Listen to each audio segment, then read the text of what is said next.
graduated from Rowan University in the spring of 2022 with a sports communication and media degree. I got to actually call minor league baseball and G League basketball games while I was in school. And then I graduated, and as soon as I graduated, I went to NFL Films in Mount Laurel, New Jersey. And as much as I loved that experience, I missed putting on the headsets. I decided, you know what, talk is cheap.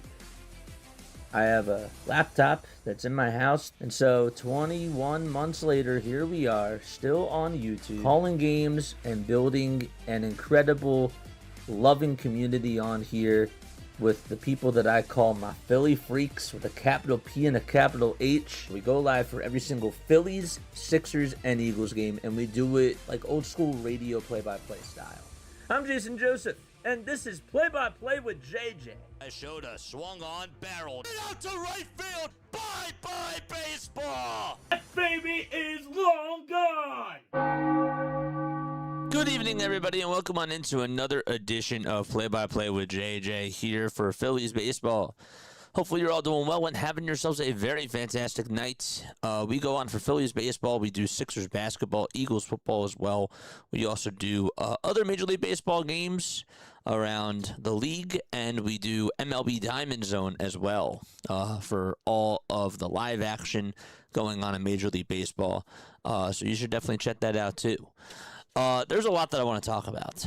There's a lot that I would like to get into. First and foremost, I do want to say hello to everybody that is here in the chat. Again, make sure that you guys hit the thumbs up button, hit the subscribe button as well, and turn on the notification bell icons too. Grayson is here. What's going on, Grayson? How you doing? Benny is also here.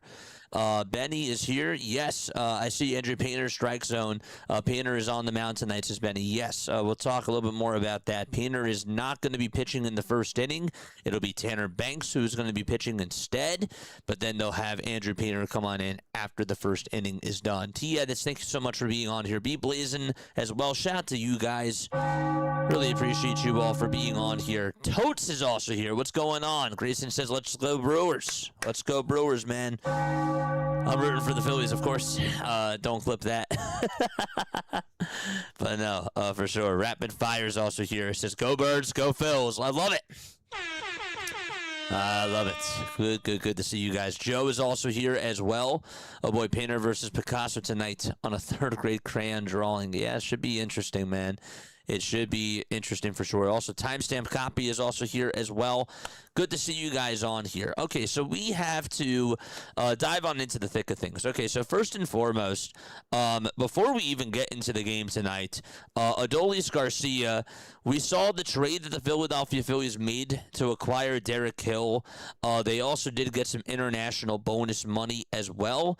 And we'll get you the trade, and we'll break it all down in just a few seconds. But as soon as the Philadelphia Phillies got Derek Hill, we knew that that was probably not a good sign for Adolis Garcia. In case you didn't know, Adolis Garcia injured his shoulder, and they actually ended up calling it a, I want to make sure that I get this correct. Just give me 1 second.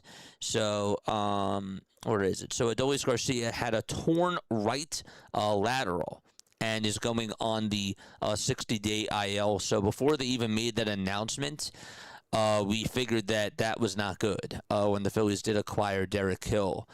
He was getting to a fly ball in Wednesday night's game, and he threw a strike over to home plate, and even though the run did count, it was just a really, it just didn't look good.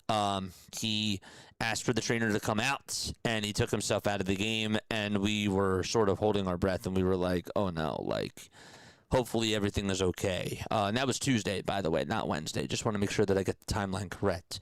But yes, so he is going to be on the 60-day IL. Apparently, from what I was told, August 12th is when, around that timeline, around the August 12th date is when Adolis Garcia is expected to be back. But that's quite a bit of time.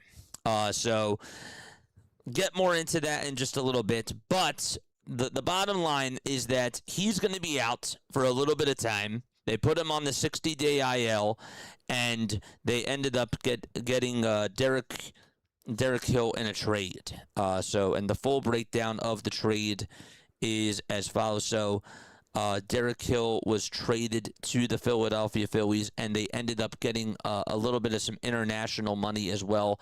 And they traded away two prospects as well. They traded away Dylan Campbell and also Jose Colmenares. That was the breakdown of the deal. So Jose Colmenares was an infielder prospect that they had. Dylan Campbell, of course, one of their outfield prospects in order for them to get that deal done. They also, for tonight's game, called up Gabriel Rincones. Now, you guys might remember Gabriel Rincones from spring training of last year. That guy was really tearing it up, and he ended up actually having a pretty good year last year with the with the Lehigh Valley Iron Pigs, and he did really well down in AAA. He had 18 home runs. He also had 73 RBIs. His batting average was at 240, but this guy hit righties very well. And he's very athletic. He has a lot of strength to him, a lot of pop in the bat for sure.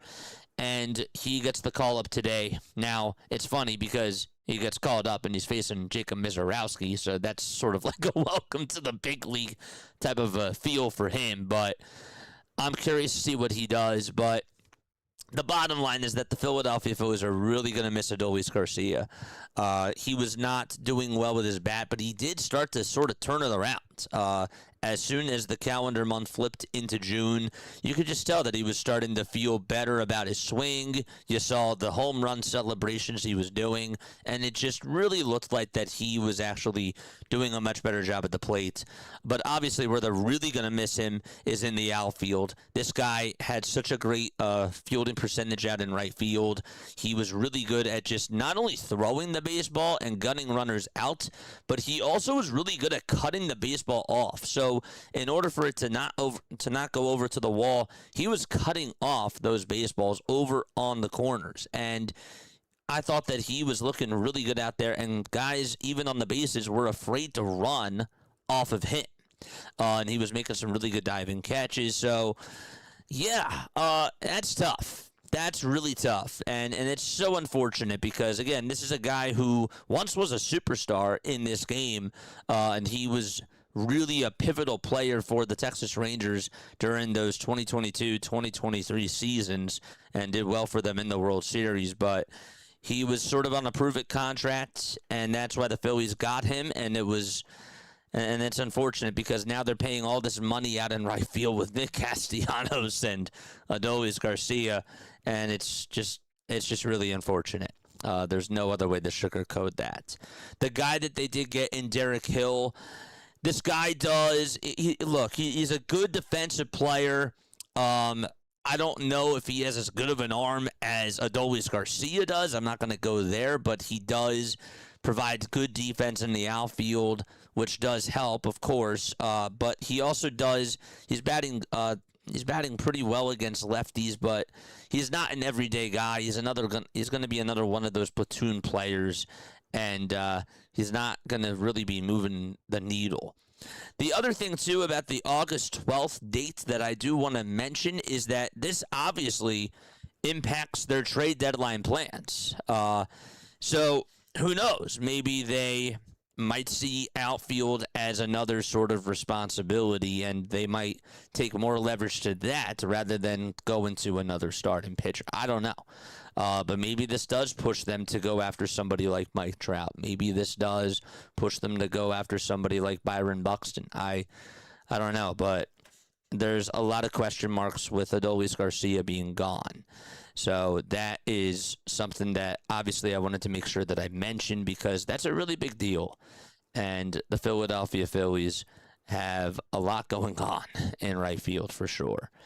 The other thing that I wanted to make sure that I talked about as well is that the Philadelphia Phillies also did place Stuart Baroa on the paternity list, so he is not with the team right now. They ended up recalling, as we mentioned before, Gabriel Rincones from AAA Lehigh Valley, and they placed Adolis Garcia on the 60-day IL, and Derek Hill is with the club. He is with the club, and they placed Stuart Baroa on the paternity list. So those are the two moves that they did announce before today's game, and I wanted to make sure that I was clear about that. One other thing to note about Gabriel Rincones is that he was dealing with a knee injury during spring training. People were wondering, well, why wasn't he even involved with spring training? Because he had a knee injury, and that was impacting him for a little bit of time. But as far as how he's done this season so far, well, so far during this season, he does have 14 runs scored in 22 games, and he has hit 1 homer. He has 9 RBIs. He has walked 16 times. This guy does strike out. He does strike out quite a bit. He had 114 strikeouts last year, 21 so far this season. But he does steal. That's the good news. He is 4 for 5 so far in stolen base attempts. Last year, he was 21 for 26. So this is a guy that they're going to be starting against righties, and then they're going to be starting Derek Hill against lefties. That does seem to be the plan for now. But I do want to hear how you guys feel about the Adolis Garcia situation and just about where the Philadelphia Phillies are and what they have done during the last 24 hours with the news that broke about Adolis Garcia. I'd like to hear your thoughts about that down below. Now we get on into tonight's game. So for tonight, okay, Jacob Misiorowski is going to go out there and he's going to be starting against Andrew Painter, but Tanner Banks is going to be pitching in the first inning. Miz is really good. There's no other way to sugarcoat it. This guy has been phenomenal. He has lived up to the expectations so far, and he has definitely a lot of hype. And I don't expect the Philadelphia Phillies to get a lot of runs off of him because you could argue that he's the best pitcher in the National League. Him and Christopher Sanchez, I think, and Shohei Ohtani are in the top 3 right now. But Miz has just had himself a phenomenal season, and he has just been nothing less than sensational. 116 strikeouts, a 1.5 ERA, a .81 WHIP. He's first in all those categories in all of baseball. And also, by the way, he's gone 70 innings. So when you think about 116 strikeouts and 78 innings, just ridiculous. Really insane what this guy at the age of 24 is just able to do out there on the hill. So Rincones is in the starting lineup against Jacob Misiorowski. We'll see how he does. But I don't expect this team to get a lot of runs off of Miz. That's just the truth. As a matter of fact, I think that this is going to be a really tough series for the Philadelphia Phillies. When you just take a look at the Brewers starting pitching, okay, Kyle Harrison is going up against Christopher Sanchez on Sunday. Kyle Harrison really hasn't had a lot of, outside talk, really, in my opinion. He has a 2.72 ERA. He struck out 77 batters. Now, he did have a really bad outing on Monday against the Athletics, but other than that, this guy had a 1.57 ERA right before that bad outing, and he has been a very good addition for the Milwaukee Brewers. So this guy's been really good. On Saturday, I believe, as I take a look at the pitching matchup for Saturday, I forget about it off the top of my head, but it'll be Aaron Nola against Shane Drohan. Shane has also done a pretty good job for them, too. I don't know how deep he's going to go, but this Brewers pitching staff is just really good. They are really good, and the Philadelphia Phillies are going to be playing out in Milwaukee, and they've been playing really good baseball. So I find it really tough that the Philadelphia Phillies, if they take this series, I'm so happy. I am very much ecstatic with them taking this series. I don't expect them to take this series because they're going up against really good pitching, but this is going to be a test for the bats, obviously. They're going to have to try to find ways to get on base, and they're going to have to really dial on in to pitch selection at the plate. They can't be chasing. They have to be smart on the bases, and they just cannot heavily rely on the long ball.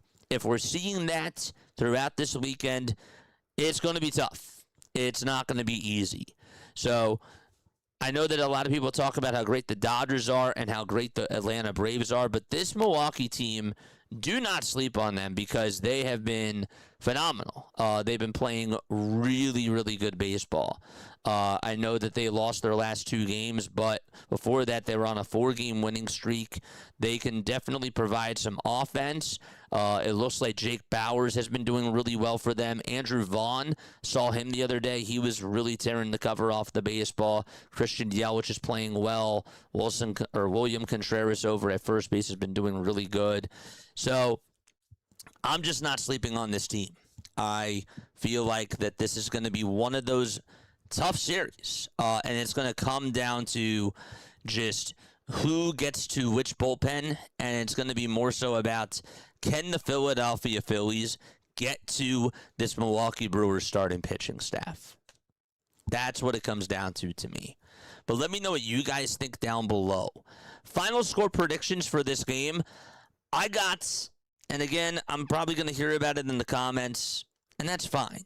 But realistically, I have the Phillies losing this game by a final score of 5-2. I think 5-2 is what the final score of this game is going to be. Andrew Painter is going to have to be sharp. I have not been able to build my trust with Andrew Painter, and it's sad because this guy I thought was going to be a really, really good pitcher. So far, just has not lived up to the expectations. I'm not saying that he can't turn it around. I'm not saying that at all. But with what's gone on this season and what we've seen from just him on the bump, it has not been up to expectations. You can also say, well, even when Ranger left and the Phillies weren't going to pursue him, he was sort of by default going to make the rotation, and he didn't have to fight with anybody, and that's totally fair. Didn't have a really good season last year, but I've just been disappointed. I thought maybe he would come out and he would be better, but it has not lived up to the expectations so far. But tonight, keep the ball down. Keep the ball down. I also just find it interesting how Tanner Banks is going to go out there to start off the game, and I'm not opposed to this. I'm not opposed to this at all. I think that it's fine. I really do. I think that it's fine that they're doing that because the Brewers have a couple of lefties in their first inning that they're going to be facing, of course, the Philadelphia Phillies with Yelich and Bryce Terang. So maybe he goes out there, pitches a clean inning, and maybe that gives Andrew Painter a little bit more confidence that the Phillies can somehow, some way get runs early. That would be great. And maybe Dom Mattingly sort of looking at it from that perspective too, give him a little bit of a cushion before he comes on in. The whole thing is to try to boost his confidence. I just find it really interesting how Painter's not pitching the first, and obviously if he was the real deal, if he was doing even just a little bit better, that wouldn't be the case. He would not be coming in during the second inning or just later on in the game. He would start. So, but yeah, let me know what your final score predictions are down below. I got 5-2 Brewers. My MVP for today is going to be Jacob Misiorowski, but my Phillies MVP for today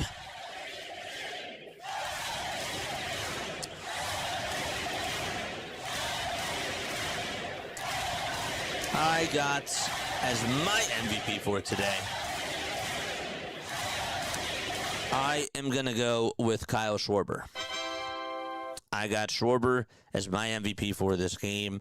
I think he is going to hit a home run. I don't know if it's going to be off of Miz or if they get to the bullpen or what the case is, but I have Kyle Schwarber as my most valuable player for today for the Philadelphia Phillies. So let me know what you guys think down below. Who's your MVP? And also, who is your, what is your final score prediction? Let me know about that down below. Read a couple of comments, and then we'll also get on into the starting lineups for tonight. Dallas is here. What's up, Dallas? How you doing? JJ Kirky and Trey in the net tonight. Hell yeah, let's go. Prayers for Garcia, just as he was starting to heat up, says David. Yeah, it really is a bummer of a loss. It really is. I was not a big fan of when the Philadelphia Phillies got Garcia, and it had nothing to do with Garcia. It had more to do with Dave Dombrowski because they just have not been able to get a consistent right-handed bat. And I figured that Garcia was going to be another one of those guys that was sort of like a Max Kepler type of a deal where you where he platoons. He doesn't play every day, and they're hoping that maybe, they could get something that once was, and they're relying on that. That's what they're banking on. That was their big season. That was their big off-season move, and I didn't like that. But as far as he goes, I have nothing against him. I really don't. I was really happy with what he was doing defensively. At the plate, though, it was abysmal to watch. It was terrible watching him at the plate strike out so many times, chasing after pitches. We would see 3 strikeout games from this guy a lot. And he just was not able to drive the ball. We would see warning track power. That was an issue. That was a really big issue. So, but he's going to be missed. Absolutely. Defensively, that guy, again, like base runners were thinking twice about running off of him. And sometimes he would just, if what could have been a double against another right fielder, like maybe even Nick Castellanos, he held them to a single. So that's what he did a really good job with. This happens as we age. We can pull a muscle just adjusting in your chair. Yeah, it's part of the game. It's definitely part of the game. I'm confused. Is Painter still pitching, but not the entire game? Yeah, so again, in case you're just tuning on in, Tanner Banks is starting tonight for the first inning. Don Mattingly is going to put Andrew Painter in for the second inning because there's 2 lefties that are going to be in the lineup tonight for the first, and Andrew Painter has really struggled against left-handed hitters. So, interesting approach. I'm not opposed to it, especially because they're going up against Jacob Misiorowski, and they're going to try to keep it as close as possible. This is going to be one of those weekends where the Phillies have to get as much as they possibly can out of their starting pitchers because the bullpen, I assume, is going to get taxed. And I'm hoping that that's not the case. But again, like we're talking about a Milwaukee Brewers team who's been really good at home, and they've been just making good contact, and they have a really good starting pitching staff. They do. So, all right. So again, make sure you guys hit the thumbs up button and hit that subscribe button as well, and also turn on the notification bell icons too, and that way you will know when we do go live. Any more things that I wanted to address for the chat? Yes. I think that is it. JJ, love the throwback Phillies cap. Thank you, man. I appreciate you. I do. I apologize about the green screen. There's nothing I can do about that, but I do. I love this. This is one of my favorite Phillies caps that I got for sure. So, all right. So let's get on into the starting lineup for tonight's game. Kyle Schwarber's leading it off for the Philadelphia Phillies. He's DHing tonight. And then you got Trey Turner batting second. Bryce Harper hitting third, playing over at first. Brandon Marsh is still batting cleanup. He's playing out in left field.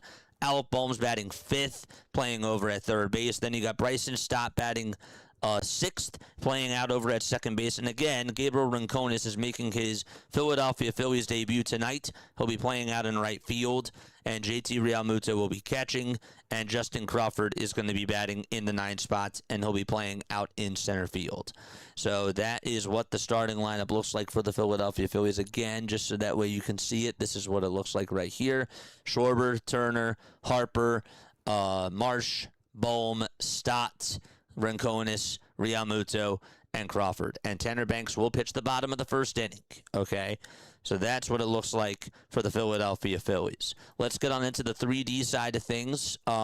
Jacob Misiorowski will be starting. Of course, he has a 4-seamer, a slider, a curveball, a cutter, and a changeup. Batters, I'll tell you what, his 4-seamer has averaged 100 miles per hour. We're talking about average 100 miles per hour, which is just, it's like there's no other way to put it. It's deadly.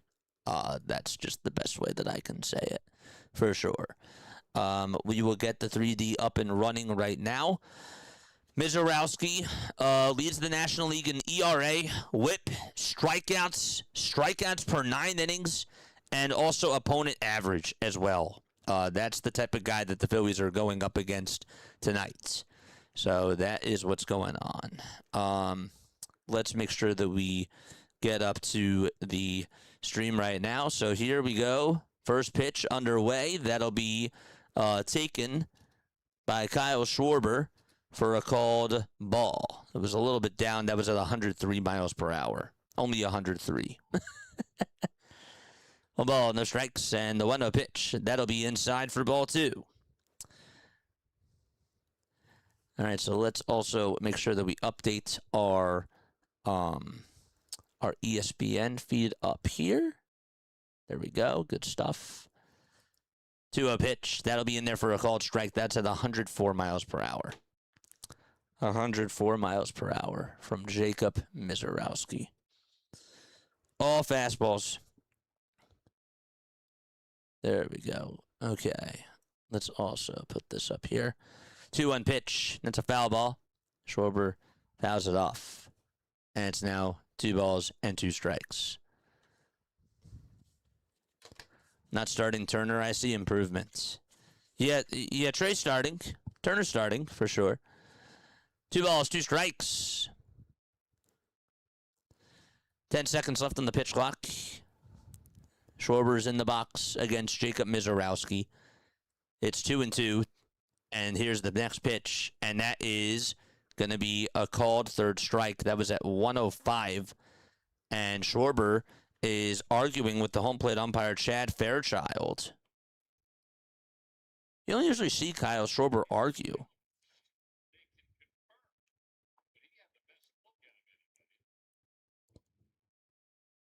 Did Schwarber get tossed? No, he's staying in the game.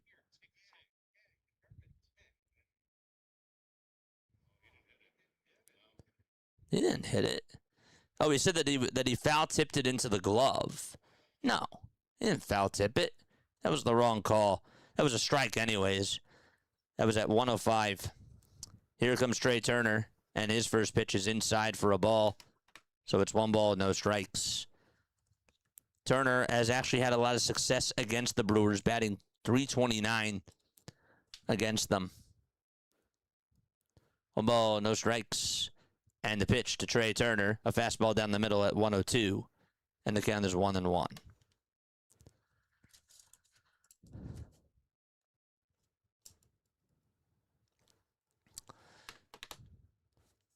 Here's the pitch to Trey.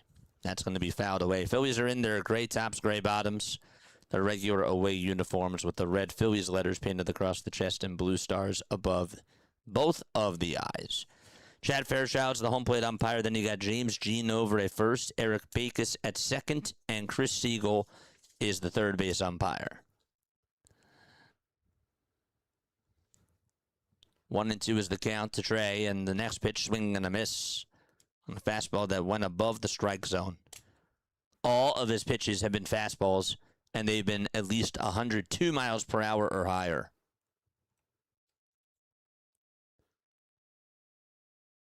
That's what he does. So 2 outs, top of the first, and Bryce Harper is up next. Brewers are 41-25 on the season.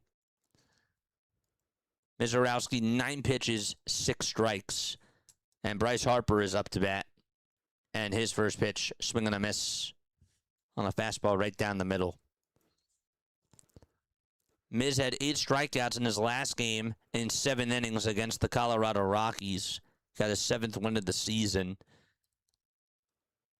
And he has actually won 6 of his last 7 games that he's pitched. So he's 6-0 in those games. Has gone a total of 45 1/3 of an inning, and has only given up 1 earned run. The ball's 2 strikes to Bryce Harper. And here's the 0-2, and Harper swings and misses at the fastball. And just like that, the Phillies are down 1-2-3 in the batting order. We're going to go to the bottom of the first. It'll be Christian Yelich to lead things off for the Milwaukee Brewers, followed up by Jackson Chourio, Bryce Terang, William Contreras, Jake Bauers, Andrew Vaughn, Garrett Mitchell, David Hamilton, and Joey Ortiz. That is the lineup for the Milwaukee Brewers. Also forgot to mention that the Brewers defense today, they got Vaughn over at first, Terang at second, Hamilton's over at third, Ortiz is at short, and then the outfield, you got Chourio out in left, you got Mitchell in center, and Bauers in right. And that is what their defensive lineup looks like. This could get ugly, says Jack. Yeah, for sure. This guy, again, Like, we're talking about the best pitcher, arguably, in all of baseball. It's the release point, Larry. He's tall like Sanchez. Larry says, can't beat major league hitters with velocity alone. Yeah. Miz is 6 feet 7 inches tall, 201 pounds. He's 24 years old. He's a tall dude. He's a tall dude, and he just has such an awesome windup.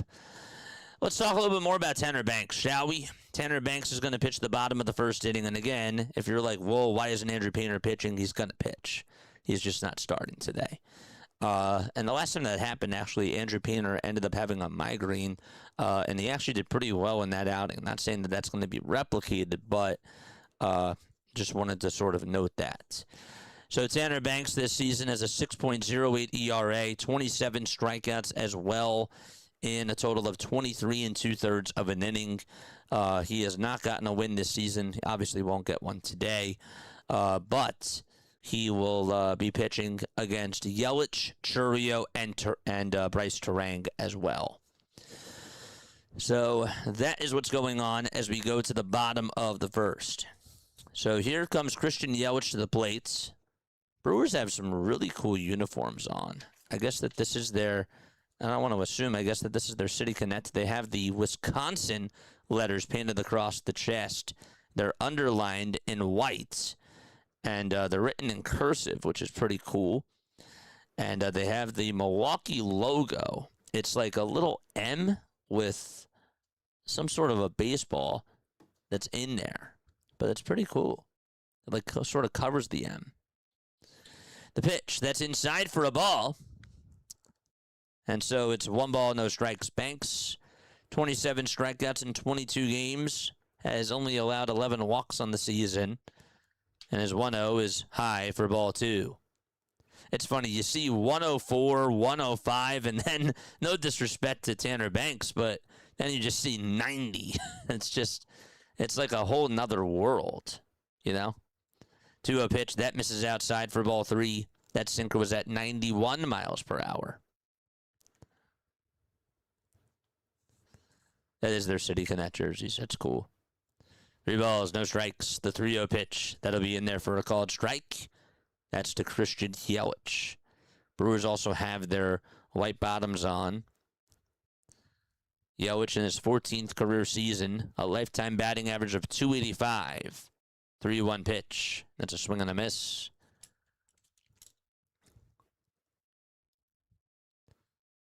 Tanner Banks has faced Christian Yelich 3 times. Yelich did hit a 3-run homer off of him. And he's also provided 2 hits. Next pitch, and that is a foul ball. What's up, halftime? Not halftime yet. Philly halftime is here. What's up, Philly halftime? How you doing, man? 3-2, and that's taken down for ball 4. And Christian Yelich gets on with a leadoff walk. Folks, make sure that you guys go follow Philly halftime over on YouTube. He does Phillies games. He also does the Eagles. He does the Flyers, and he does the Philadelphia 76ers as well. You should also go check out some of his shows that he does, along with the Hardcore Sports Network too. He does an awesome job, and I definitely tune on him whenever I can. I like listening to him. He's a good dude, and go check him out. Mods, drop his link down below if you can. Jackson Chourio is up to bat, and the first pitch will be in there for a called strike. Chourio hitting .304 on the season. And he stares at the next pitch. That'll be in there for strike 2.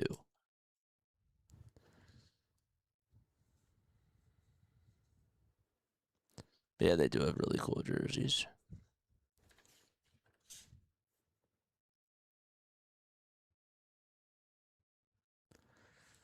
The ball is 2 strikes. Banks gets set at the Phillies letters. And here's the 0-2, and that's down for a ball. So that makes it now 1 ball and 2 strikes.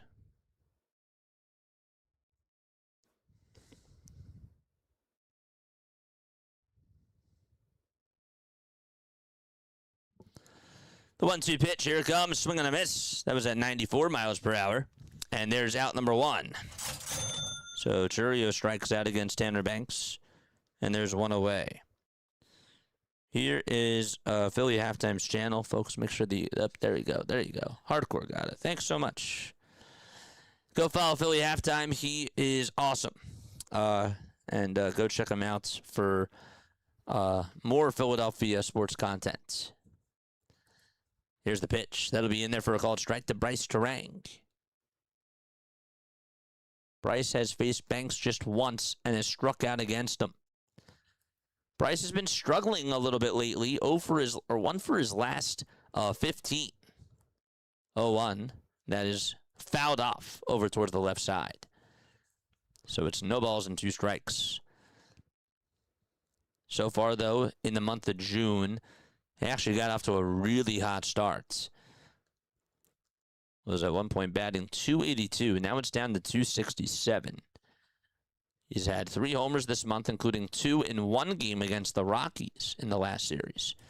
The 0-2 pitch, swing and a miss. And Tanner Banks gets himself another strikeout. That's now 2 chairs for Tanner Banks. Let's go. Phillies defense today, they have JT Realmuto catching. On the bump, it's Tanner Banks for the first inning. And then Andrew Painter will come on in after Banks is removed by Dom Mattingly. Here comes Contreras, and the first pitch is way outside for a ball. Phillies also have Harper over at first. At second, it's Stott. And at third, it's Bohm. And the shortstop, of course, is Turner. In the outfield, they have Marsh in left, Crawford in center, and again, Gabriel Rincones Jr. is playing out in right field, making his Phillies debut. 1-0. That'll be in there for a called strike. Contreras has definitely hit well against the Philadelphia Phillies when he was with the Braves, and of course even as a Brewer too. 1 ball, 1 strike, and the next pitch, that'll catch the outside plaque for strike 2. So it's now 1 ball, 2 strikes. Bottom of the first, 2 away, runner over at first. Banks gets set and fires, and the pitch is inside. Good block there by JT. It was in the dirt and inside as well. 2-2. Powers waits in the on-deck circle, and Vaughn is in the hole. A lot of games during that 6:40, 7:15 hour. There have been a couple that have been in rain delays. Pitch on the way. That's a fly ball hit out over towards deep right field. That's going to go back and bounce off the track. And so Rincones Jr. is going to get over to the baseball. And so no relay to the plate as Yelich was rounding third. He came on in to score. And the Brewers took a 1-0 lead. So Contreras continues to do well against the Philadelphia Phillies. And he gets on with a 2-out opposite field double. He roped it out over to right. It went over the head of Gabriel Rincones. And it bounced off the track over his head. He was playing in, and then he had to go backwards. And he wasn't going to be able to get there. Also hit off the bottom of the wall, and I think that he anticipated that it was going to land in front of him, so he sort of misjudged it a little bit. Didn't get the bounce that he wanted. The pitch is taken down for a ball. But I think Yelich would have scored anyways. 1 ball, no strikes. That's to Jake Bauers, hitting .277. And here's the 1-0, and that'll be in there for a called strike at 91 miles per hour. Make sure you guys hit the thumbs up button and hit the subscribe button as well. Dank is here. I'm on the over today. Well, I wish you the best of luck, my friend. I don't really see how it's going to go over the over. Next pitch. Now it's 2 balls, 1 strike. Painter is pitching the second inning. 2 balls, 1 strike. The pitch. And that's down for ball 3. Painter's now warming up in the bullpen. I guess that Painter approach backfired. Well, I think Painter would have gotten lit up in the first inning anyways, so I think it was a lose-lose situation. 3 balls, 1 strike. And the next pitch is low for ball 4. And so Bauers walks. And Andrew Vaughn is going to come on up next. Here in the bottom of the first. And Caleb Cotham is going to go out there to talk to Tanner. and try to calm him down. So again, a walk by Yelich, and then 2 strikeouts in a row by Banks against Churio and Terang. And then he gave up a double, an RBI double, to William Contreras on a fastball right down the pike. And he just walked Jake Bauers. So 1-0 Brewers. Tough matchup for the Phillies tonight, says Mark the Shark. Yeah, like I said, I got the Brewers winning this game 5-2. I would love the Phillies to prove me wrong. I really would. But just from being realistic, Jacob Misiorowski has, I read you the stats. And just from watching this guy pitch, which I tend to do, he's just that good. He's just that good. J.J. Oki with a homer, 423 feet. That's awesome. Let's go. Akamoto. 2 outs bottom of the first. Here's Andrew Vaughn, who has also been red hot for the Milwaukee Brewers. And the first pitch that he takes will be in there for strike 1. I heard that Miz broke the record for fastest pitcher ever by a starter in MLB history in the first inning. Yeah, he did. 105. 0-1. And that's a pie for a ball. 105.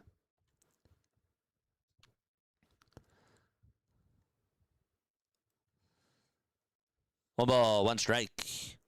The pitch. That misses inside for ball 2. Yeah, so Andrew Vaughn has been doing very well, obviously, for the Milwaukee Brewers. And he's been really hitting the ball well.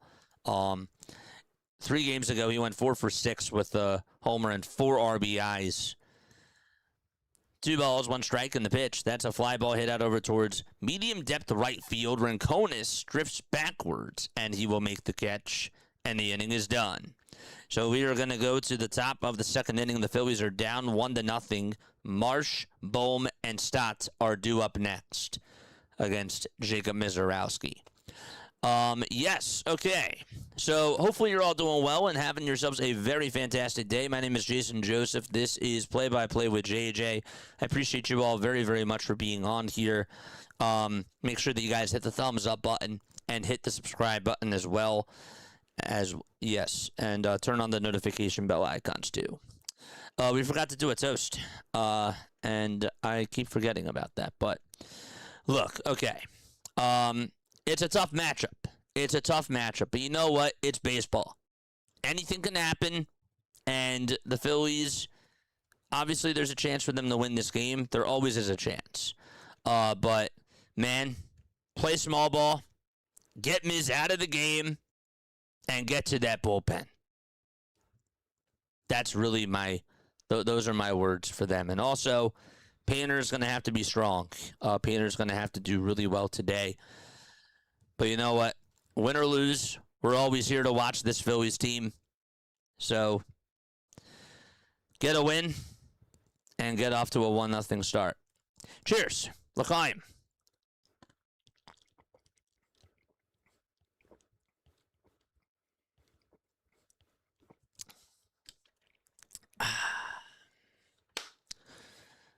Let's play some baseball. Don't forget to like and don't forget to subscribe. If you did subscribe to the channel, please let me know down below. We are less than 300 subscribers away from getting to 11,000 subscribers. Tay pitches, says Larry. Yep. For sure. So, that's what they're going to have to do. The Phillies are 25-12 since May 1st. The Brewers are 25-11. Just wanted to throw that out there, too. Here's the first pitch to Brandon Marsh. Swing and a miss. That fastball was at 102. Marsh is 4th in the National League in batting average. It sort of dipped a little bit over the last week.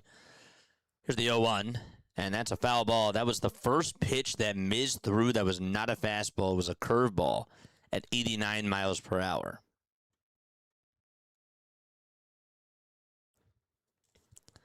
The ball is 2 strikes. 8 seconds are left on the pitch clock. Miz gets set and fires, and a swing and a miss. And so 4 strikeouts in a row for Jacob Misiorowski to start off this ball game. And so 4 up, 4 down. And Alec Bohm is up next. Bohm playing over at third base. Then you got Bryson Stott as follows. And Gabriel Rincones Jr. is in the hole. Miz gets set above the belt and deals, and Bohm gets a piece of it but fouls it off over towards the right side. It's like, what do you even tell, like, when you're going over scouting reports, like, how do you prepare? 0-1 pitch, and Bohm gets a piece of that one too and fouls it off back over towards the screen. Did they even foul a ball yet? 2 foul balls now.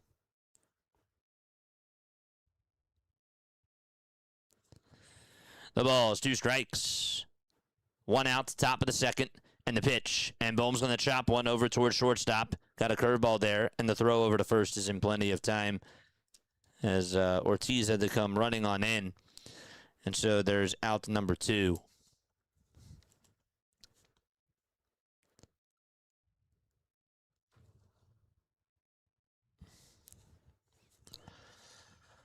All right.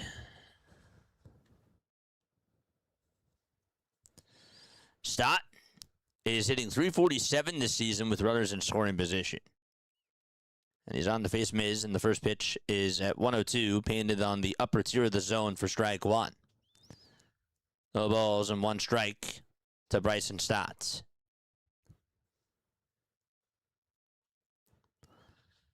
Five seconds left on the pitch clock. 0-1 to Stott, and the pitch, and Stott fouls that one back towards the screen. Miz has thrown 20 pitches. 17 of them have been fastballs over 100 miles per hour. The ball's 2 strikes. And here's the 0-2. And that is a curveball that is going to be challenged. It looked like it was at the knees. That had a lot of good movement to it. Contreras will challenge. And pitch track said it was a strike. So I assume ABS will confirm it. They will. And so that's now 5 strikeouts through 2 innings for Jacob Misiorowski. What a start by Miz.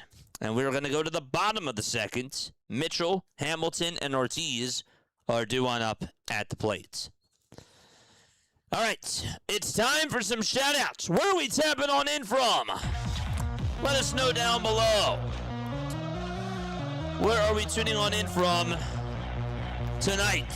It's a Friday night. Where is everybody? Got 82 likes so far. Hit that thumbs up button.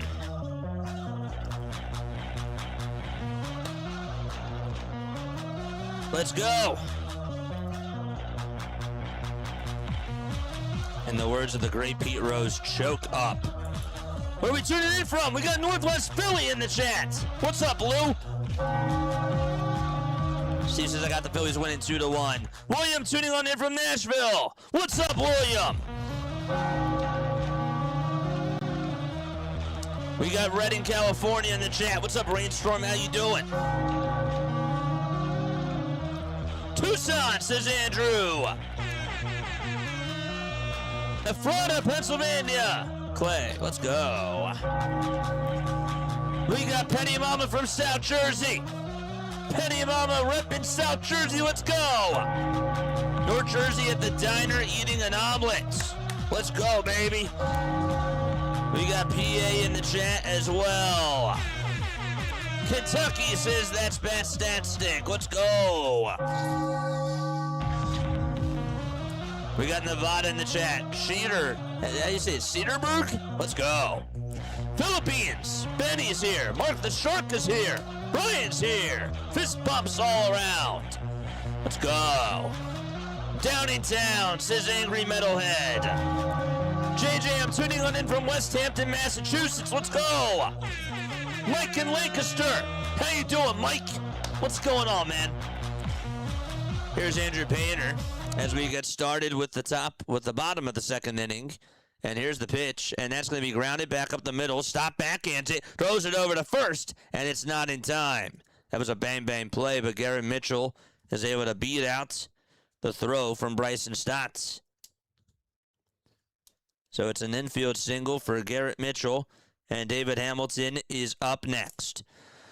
All right, so yes, we got David Hamilton up at the plate. We'll get you more stats on Andrew Painter in just a few moments, but Tanner Banks is done, goes 1 inning, gives up an earned run, also allows 2 walks, does strike out 2 batters, but the Phillies are behind 1-0.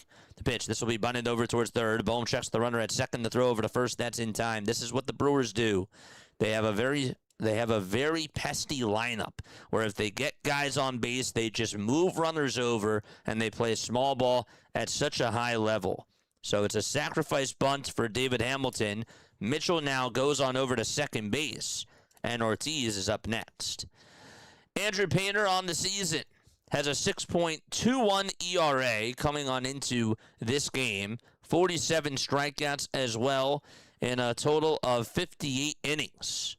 And he will face Joey Ortiz, and there's a grounder hit over to shortstop. The runner will go over to third. Turner has it, throws it over to first, and that was just, and I mean just in time to get Joey Ortiz. So Mitchell is now at third base, and there's 2 away. 3 pitches, and action occurred on every single one of those pitches. And now it's Christian Yelich who is up to bat. With 2 away, Yelich did walk in the first, also scored a run. Home plate umpire Chad Fairchild was talking to Painter. Now he's back behind the plate. 2 outs, a runner over at third, and Yelich will stare at strike 1. That fastball was at 99 from Andrew Painter. No balls and 1 strike. Here's the 0-1 to Yelich, and he stares at another fastball down the middle for strike 2. Surprised that he took that one all the way. 0-2 is the count to Christian Yelich. Up next is Churio. And here's the 0-2 pitch, and that's going to bounce in the dirt, and that's also going to get by JT, and another run's going to score. I don't know what JT was doing there. Just could not pick that thing up. And so it's a 2-0 ball game. Brewers have the lead. You should have had that. Usually he picks those up. It was inside. It was a curve, and it just, his glove just got underneath it. 1-2 pitch. That misses barely inside for ball 2. It was so good. Nice. That's awesome. 2 balls, 2 strikes. Painter gets set and fires. And that's up high for ball 3. So the count is now full. It's 3-2 to Christian Yelich. JT's going to ask for another baseball. And Fairchild gives him one. And Painter has it right now. Base is empty. 2 outs. 2-0 Milwaukee, and the 3-2 is grounded over towards second. Stott picks it up, throws it over to first, and that's in time. The Brewers do get another run on a wild pitch, and it's a 2-0 ball game. I believe that they called it a wild pitch. I will confirm that right now. Oops, clicked on the wrong one.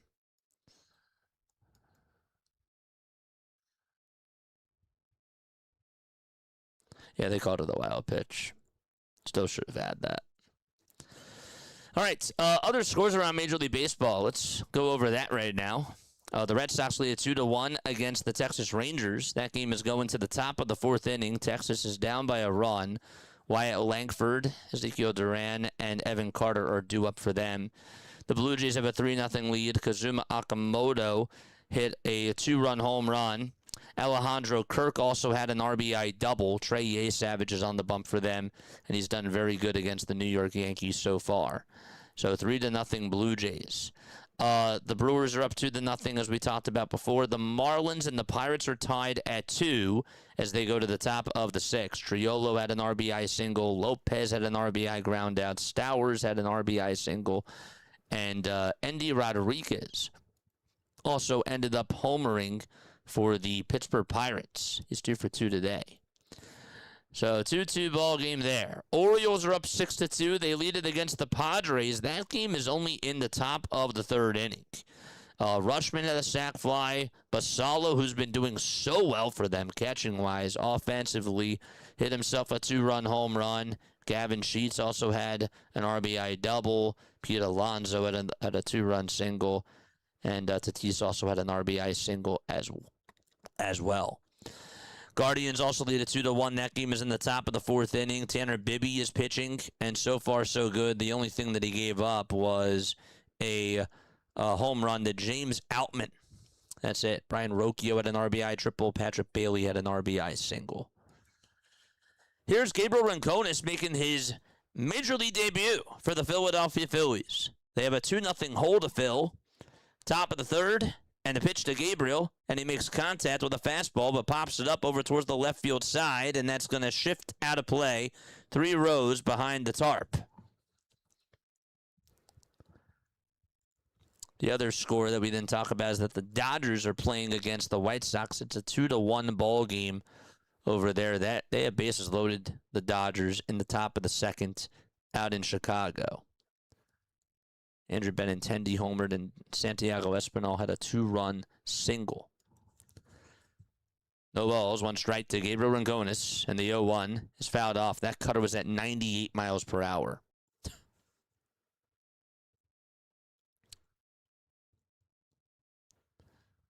So it's no balls, 2 strikes. There's Gabriel's mom recording his first at-bat on her phone. The ball's 2 strikes, and here's the 0-2 pitch, and a swing and a miss, and just like that, that is now 6 strikeouts for Jacob Misiorowski. He has struck out 6 of the first 7 batters of this ball game. And he's just putting on quite a masterpiece. And JT Realmuto is up next. A 200 average, 3 homers, and 11 RBIs. 24 pitches for Miz, and he's been untouchable. And the first pitch to JT, that fastball reaches the top tier of the zone for strike 1. The thing that is just really impressive, too, is that William Contreras is catching, like, all of these 100-mile-per-hour pitches. Like, people want to say how hard it is to throw. Imagine how hard it is to catch those pitches. 0-1, and that's outside for a ball. Welcome to the big leagues, Morty.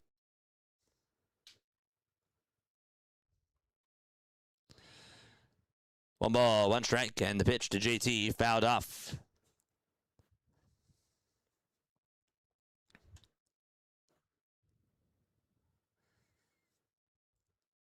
Miz has thrown 402 pitches over 100 miles per hour this season.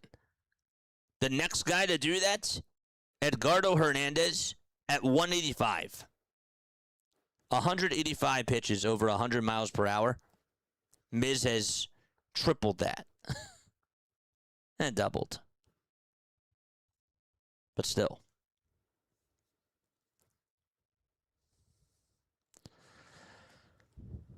One ball, 2 strikes. Miz gets set at the belt. And the 1-2 swing and a miss. I mean, he's just toying with them right now. That is 7 strikeouts for Jacob Misiorowski. JT couldn't even catch up to the slider there. And so there's 2 away in the top of the third. They're just so off balance against him.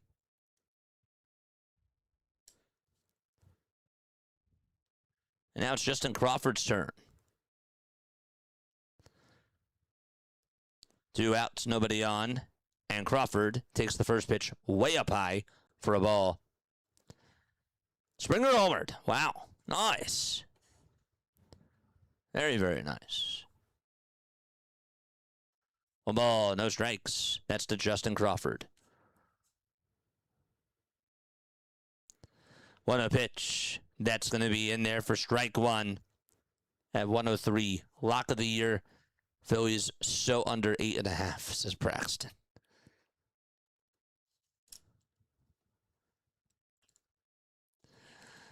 Here's the pitch to Crawford. That misses way inside for ball 2. That cutter was wild. So it's 2-1 to Justin Crawford. I don't know, do you lay down a bunt here?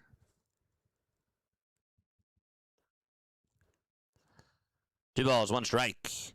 And the pitch to Crawford, swing and a miss. I mean, that pitch was thrown, and after it got even into the glove, Crawford swung at it. That's how off their timing is.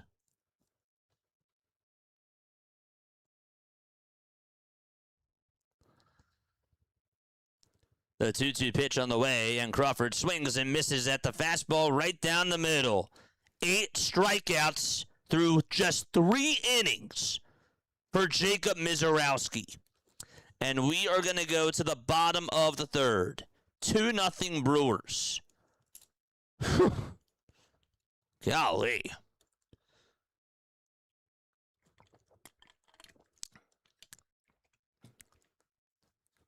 That is unbelievable.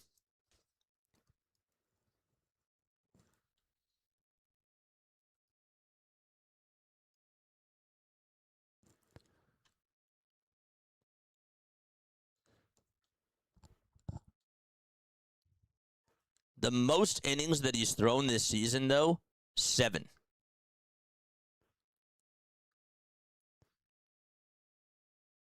The most pitches that he's actually thrown this season, 101. He threw 90 in his last game, but he went just 7 innings. He's only given up 13 earned runs in 78 innings. But again, over his last 7 outings, he's gone 45 1/3 coming on into today, and has just given up 18 hits. Hasn't allowed a homer since April 14th, and he has struck out 65 batters in those 45 1/3 of an inning.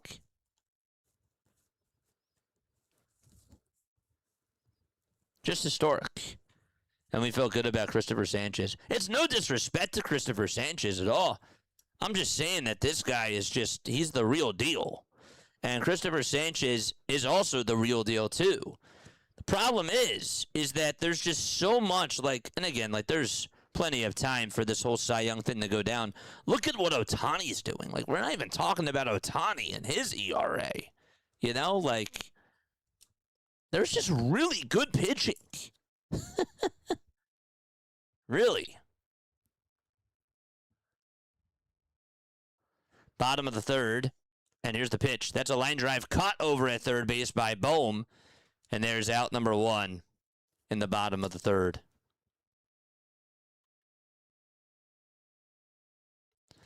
Brewers are going to destroy the Phillies. Well, they're playing really well so far. I tried to tell you today was laundry day, says Morty. I mean, I said coming on into today, I don't expect the Phillies to win this game. I expected that this was going to be a tough series. People are like, well, they're going to go on into Milwaukee and they're going to take 2 out of 3. If they take 2 out of 3, I am thrilled. If they take 1 out of 3 this weekend, that's better than what I expect. If you're new here, please hit the thumbs up button and subscribe to the channel. It definitely does help out, for sure. 2 balls, no strikes. Bryce Terang is in the box, facing Andrew Painter. 10 seconds are left on the pitch clock. The 2-0 pitch, and that's in there for a called strike. It's at the knees. It was a slider.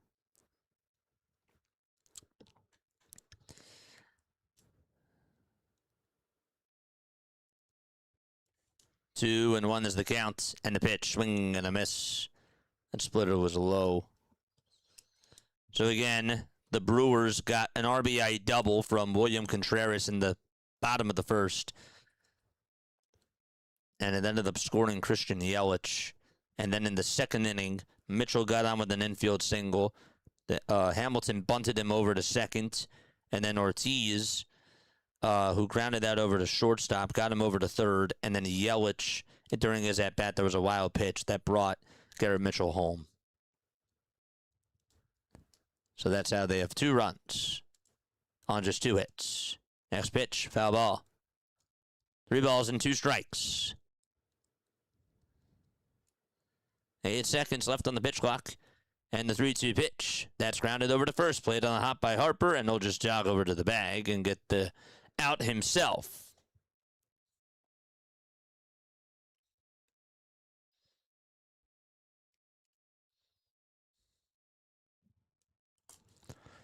So 1 away.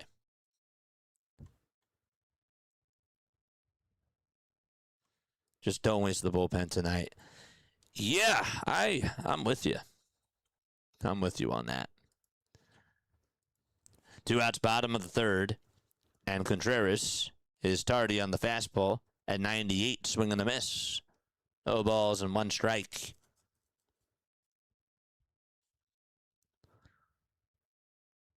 The 0-1 pitch. That's down for a ball.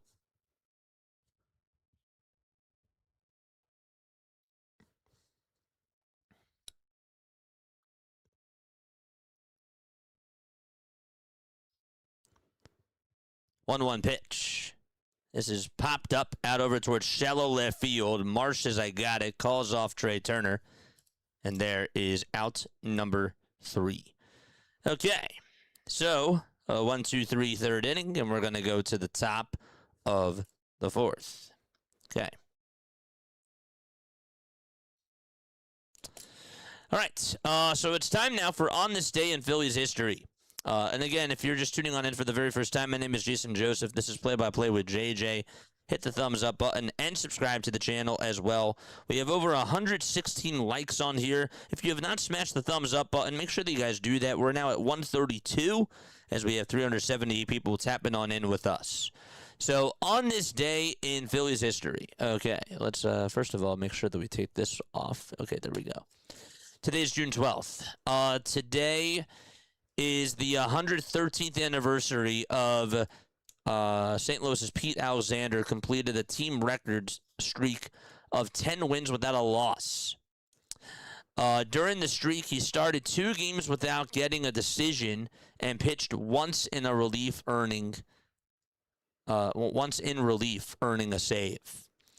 The Phillies ended up winning that game 7-5, of course. 10 wins without a loss for Pete Alexander. That's a very impressive feat.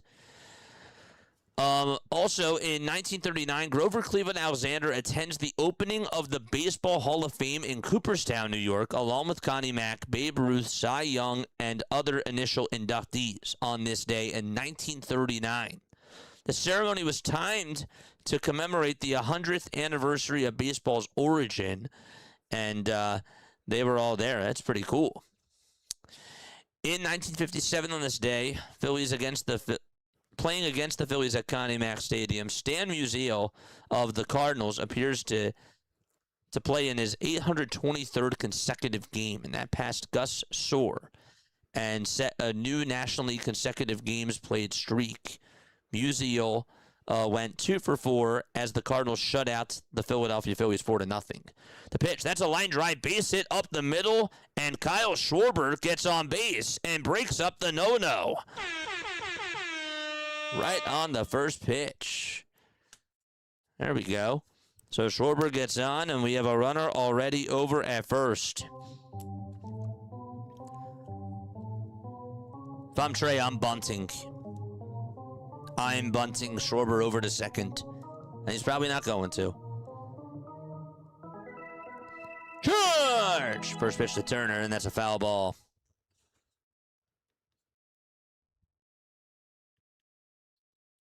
No balls, 1 strike.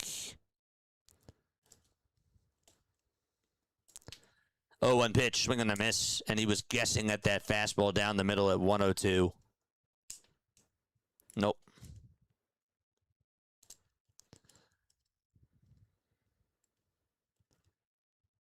Two nothing Milwaukee, top of the 4th. No balls, 2 strikes to Trey Turner. And the pitch, swing and a miss. That was just 100 miles per hour on that fastball. 9 strikeouts through 3 1/3. And Bryce Harper is up next.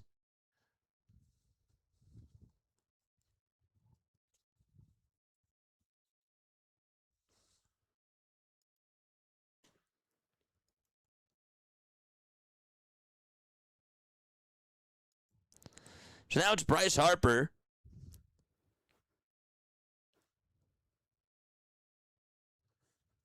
It's weird watching the guy smoke your team, and that's so impressive that you're not mad. The pitch, that's in there for a called strike. Oh, there's a, this is a facade, my friend.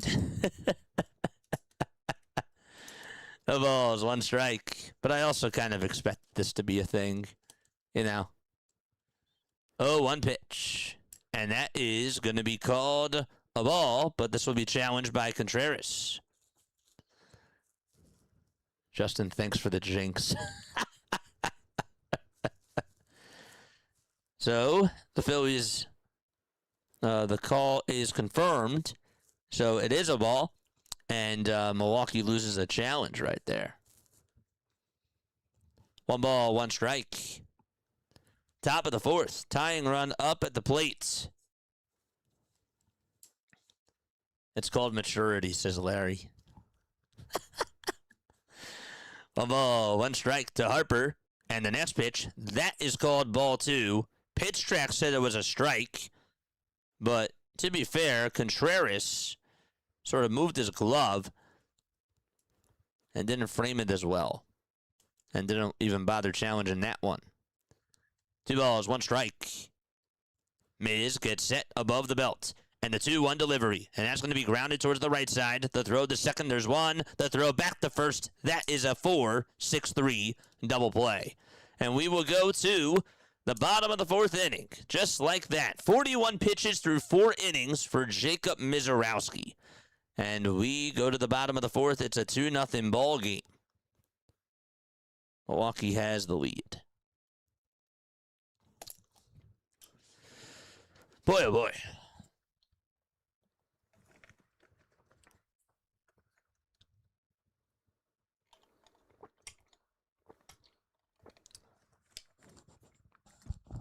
You know what's funny? People are probably saying at that point, well, they're striking out so much. The worst thing that you could do there is make contact.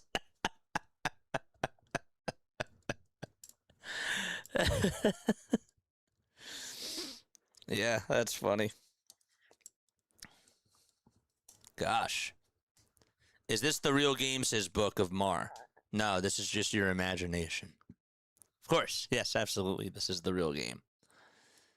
It is the real game. You're not the only one that's asked that before, by the way. I was just poking fun. But no, yes, this is the real game. Let me know if you like the 3D. The only thing that's not real about this game is guys come up to the plate in real life with a bat. Sometimes on this 3D model, they don't even show a bat. They have an invisible bat. They also go underground as well. So that's the only thing that's not necessarily real. So, is this just fantasy? Caught in the landslide. No escape from reality. That's right. Folks, you still might be able to go out tonight. This is going quick, says Morty. Yep. The Mariners and Nationals game have not started just yet. The Braves, did they get started? Atlanta is underway. They're playing against the Mets. Try Harden says over/under / Miz on 12 strikeouts. The pitch. That's in there for a strike. Jake Bauers walked in the first. And his next pitch that he takes is down for ball 1. Sometimes the bat just goes out into deep left field and it's not even the ball. That's true. And we're being serious. Like, you'll see it on the 3D. We're not making this up. 1-1, fouled away.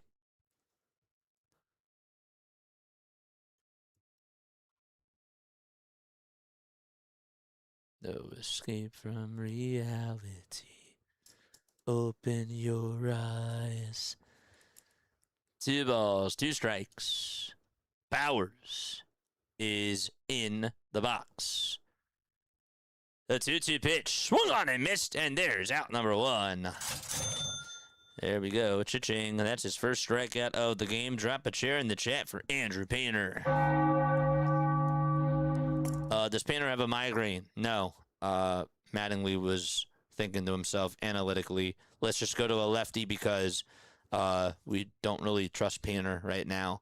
And Yelich and Terang are lefties, so let's put in Tanner Banks for the first inning. The pitch, and that is outside for a ball. This 3D stuff is amusing. That's right. 1-0 pitch. That misses just outside for ball 2. Nobody else wants to sing along? Just Larry in the chat. I was singing along. 2 balls, no strikes. Painter kicks, fires. It's down for ball 3. Is this our new version of the wave? Just singing the lyrics. I kind of like that. That'd be kind of cool. 3 balls, no strikes. The 3-0 pitch, and that misses way up high. That was about a foot above the zone. And Andrew Vaughn gets on with a 1-out walk. And Garrett Mitchell is up next. I've seen the batter and the umpire switch places a couple of times. I've seen the catcher go out there to pitch. That was funny one time. I should have taken a picture of that.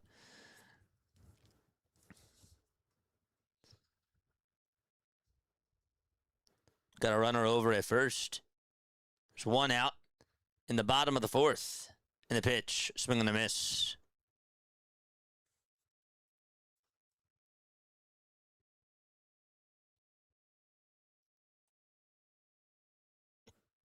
Oh, and 1 is the count to Garrett Mitchell. Got on with an infield single his last time up. 0-1. That's popped foul and out of play. There we go. Callie's mom's joining in. Love it. There we go. There was also a random brawl in the field one game. That's true. That's true.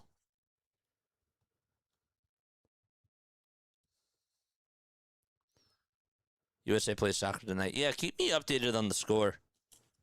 Please do. 0-2 pitch. Here it comes. That's going to be grounded over towards short. Backhanded by Turner, and he bobbled it. Great. And so just like that, 2 runners are going to be on base. What could have probably been just a 6-4 fielder's choice, at the very least, ends up being no play at all. Hit right over to Trey. Bounced off the tip of his glove, and everybody's safe. I mean, like, what else is there to say?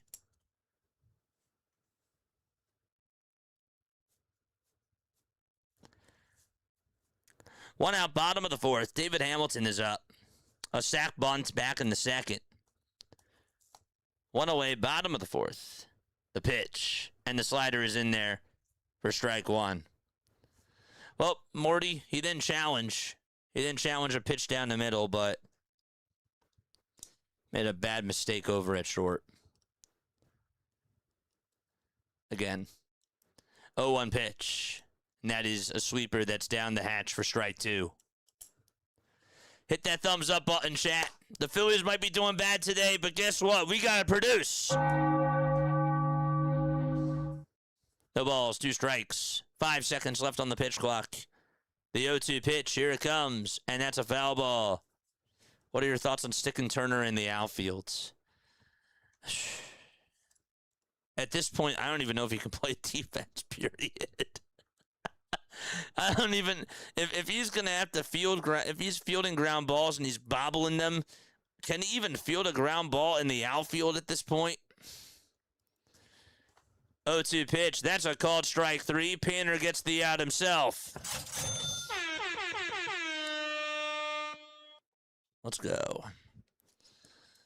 It's a fair question, though. Morty says it's early, JJ. You're right. You're right. It is early. The pitch, that's bunted foul. That thing was popped up really high.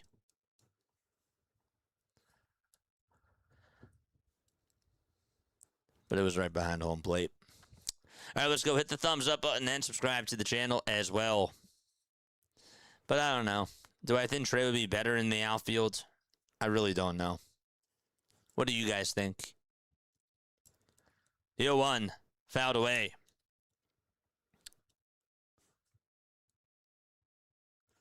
Get rid of Trey. Yeah, where's he going? Where's he going? Back to the dugout. After the inning is over, that's where he'll be going. The ball's 2 strikes. 2 outs, bottom of the 4th, and the 0-2 pitch. Swing and a miss. Give Andrew Painter credit for getting those final 2 outs himself. I got to give him that. He didn't pout out there. His defense didn't have his back, but he got the outs himself. Let's go, Painter. Unfortunately, there are about 300 million reasons why he's tough to get rid of, says Justin. Literally.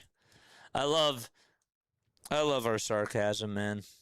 I do. I like how we can connect and we can just watch this team and be able to connect with one another about this, for sure.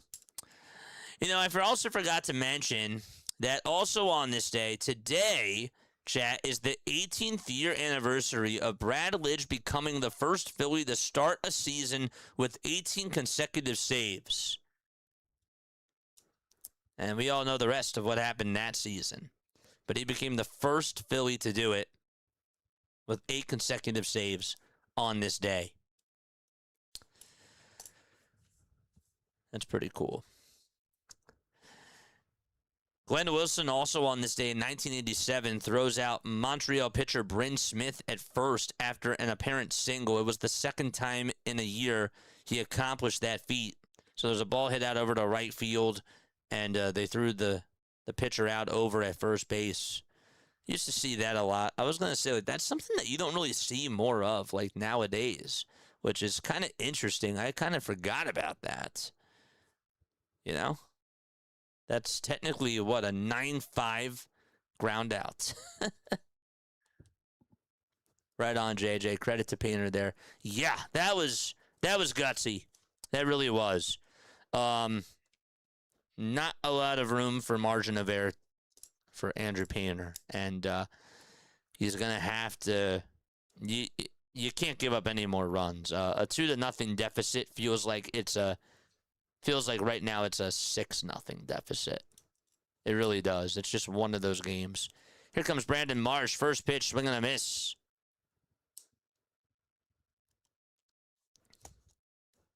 Marsh is down in the count 0-1. Astros had a 9-run first inning. Wow. 0-1 to Marsh. That's a foul ball. By the way, Morty, hope your dad's doing all right. Tell him I said hello. That's so cool that the both of you guys get to watch. That's so awesome. The ball's 2 strikes to Brandon Marsh. And here's the 0-2. That's upstairs at 101. It's 1 ball and 2 strikes. Time to tap Miz for a couple of runs. I love it. Let's go. 1-2 to Marsh. Swing and a miss. And that's now 10 strikeouts. 10 strikeouts through 4 1/3 of an inning for Miz.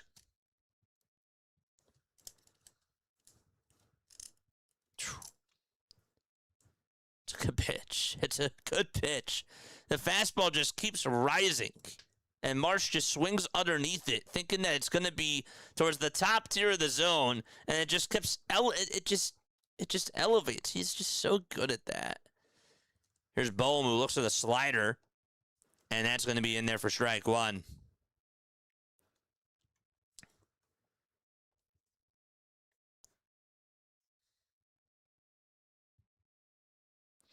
We have 404 people tapping on in. 159 of you have hit the thumbs up button. Let's go. Hit that thumbs up button. 0-1 pitch, and Bohm is going to pop this one up out over towards shallow right field. Terrain gets under it, though, on the grass, and he will make the catch for out number 2. You're taking over for 12 strikeouts, says Try Hard. I can't tell you what to do, but good luck.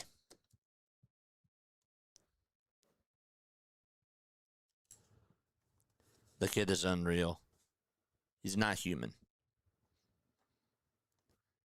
I appreciate you, man. I appreciate the both of you. 2 outs, and here comes Stott, who looks at a fastball at 100 miles per hour.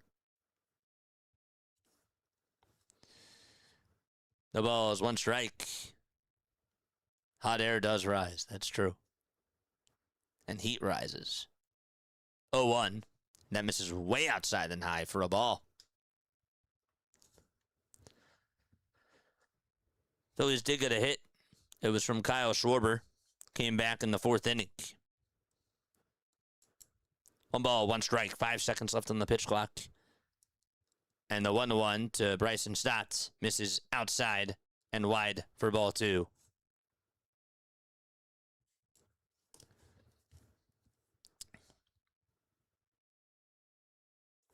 So it's 2-1 to Bryson Stott, who struck out looking his first time up. 2-1 is the count, and the pitch, and Stott is going to fly one out over towards right field, and it's going to be hit in front of the track, and it'll be caught for out number 3. Bowers didn't even have to move. I mean, maybe he took like 2 steps inwards. So we go to the bottom of the 5th inning. Just 1 hit for the Phillies, and they trail 2-0. So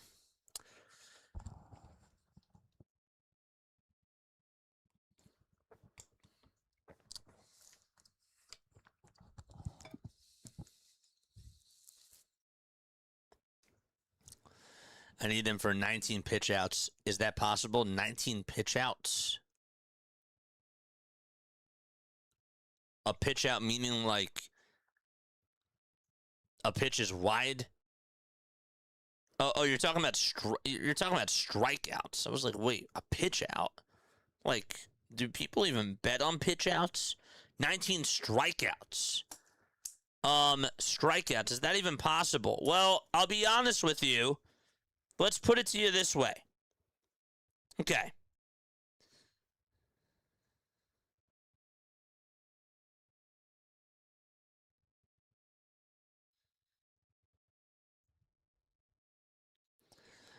Four pitchers in Major League Baseball history have had 20 or more strikeouts in a single game.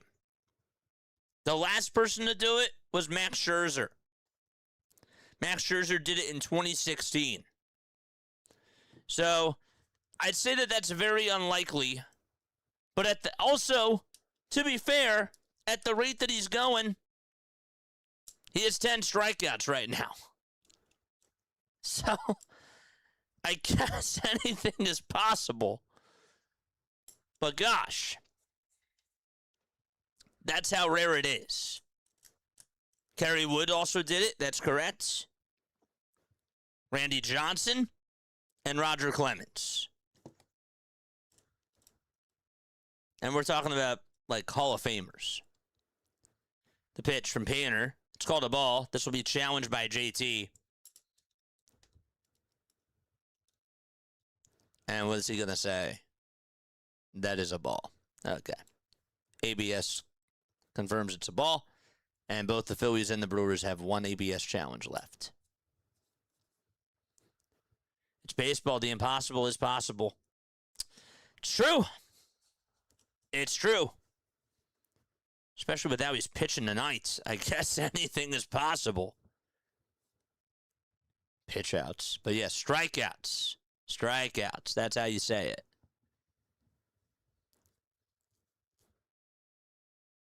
One ball, 1 strike. The pitch. And that's up high for ball 2. JJ, you only named modern days. Well, that's exactly 20 strikeouts. But even still, the point is, we're playing in a new... The point is that it's not easy. Hubby said 20? Really? 3 balls, 1 strike. And the pitch, that's going to be grounded over towards second. Stott picks it up, throws it over to first. And that's in time for out number 1. So Yelich is retired for the second time today. I'm going to have faith as long as they keep them in. What's up, John? How you doing, my friend? Good to see you. Hope you're having a good day, my guy. 1 out, bottom of the 5th. And here's the pitch, swing and a miss. That was a really good sweeper thrown by Andrew Painter. And so the count is 0-1.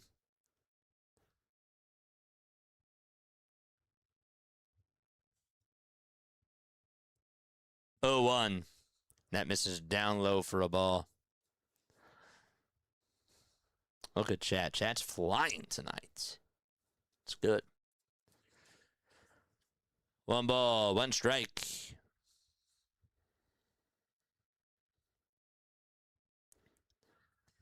Painter gets set and fires, and that is going to be lined foul towards the right side. I thought that the foul ball boy was going to catch that.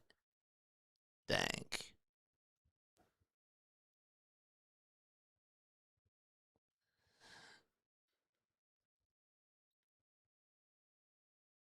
Not to throw shots at myself, but I feel like I would be a terrible foul ball boy. I really do.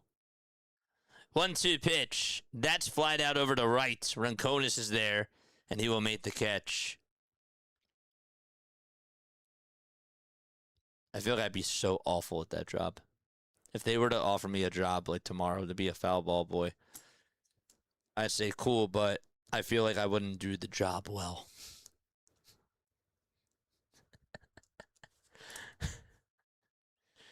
Two outs. The pitch. And that's in there for a strike. I think that there's a reason why I'm staying in my booth. The balls, 1 strike. The pitch. And that's down. It's a splitter at 89. It'd be fun, though, to do it for a day, though. But as far as a job goes, yeah. Now we're good. We're good right here. 1-1. And that misses down for ball 2.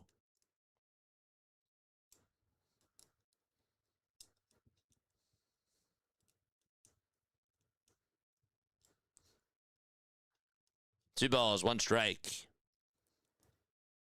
And the pitch to Bryce Terang. And that misses outside for ball 3. Plus, also, like, how hard is it just dealing with, like, all those people that are asking for the ball? I would be fielding fair balls. It's true. 3-1. And that is in there for a strike. So it's 3 balls and 2 strikes. And the payoff pitch. That's a line drive down the third base line. It's a fair ball. Marsh will try. And you can't cut it off there. It actually hit the corner. And just like that, Terang's going to go over to second. And he'll get on with a 2-out double. Marsh didn't think that it was going to hit that little corner, that pointed corner that was right over towards the tarp. And so Terang gets on base. And it gets on with an opposite field double. All right, get out of it. William Contreras comes on up to the plate.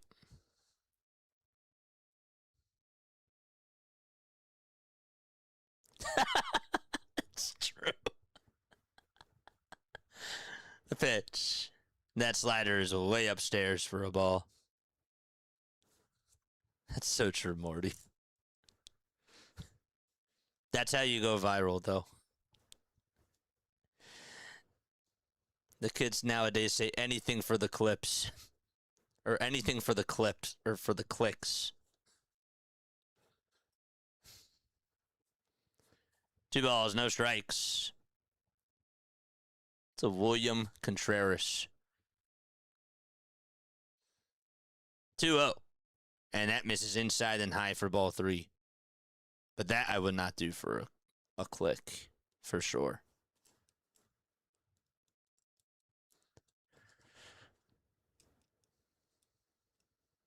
Three balls, no strikes, bottom of the 5th.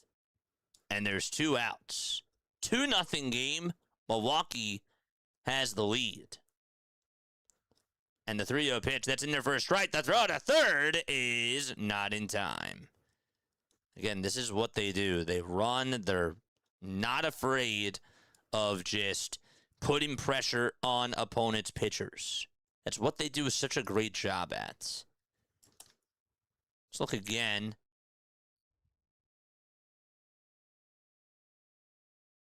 That was thrown over towards third on a skip bounce, right over to Bohm.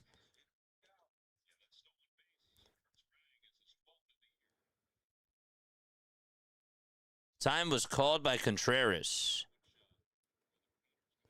So Terang gets his 12th stolen base of the season.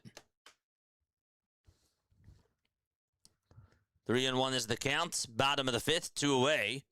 And the pitch. And that misses down for ball 4. And so there is a 2-out walk. And runners are now over at the corners. Braxton says, bring back Casty. Hardcore says, no thanks. That's funny. So runners at the corners. Jake Bowers is now up. And he will face the righty Andrew Painter, who has 59 pitches. And we have a timeout taken on the bump here, as Caleb Cotham is going to have a conversation with Andrew Painter. What's up, Rebecca? How you doing? Hope you're having a good day. We need some good things. We do. What's up, Rebecca? Good to see you on here.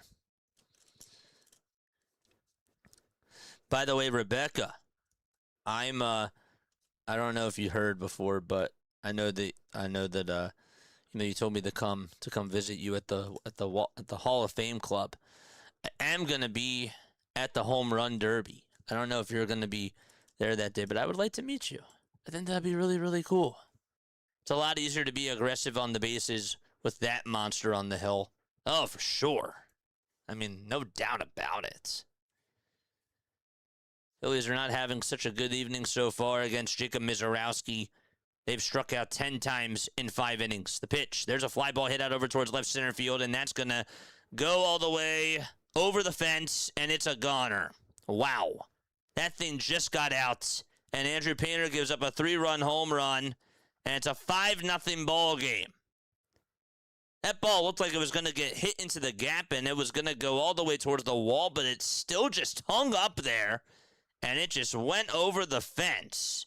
It's a 5-0 lead for Milwaukee in the bottom of the 5th. Wow. That thing was golfed. That ball just kept carrying. Man. That's an awesome pickup line, JJ. No. No. The pitch. That's taken for a ball. That's hilarious. 1-0 pitch. And that is outside for ball 2. You guys are funny, man. Did Miz just throw 105? Yeah, casually did it in the first inning. It's just the fastest pitch recorded in MLB history. 2 balls, 1 strike. 2 outs, bottom of the 5th. 5-0 Brewers. Vaughn's in the box. And the 2-1 pitch. Check swing, did he go? They say no. And it's a 3-1 count.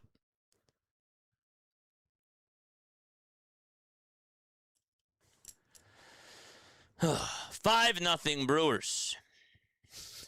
The 3-1 pitch. And that's in there. And swung on and missed for strike 2.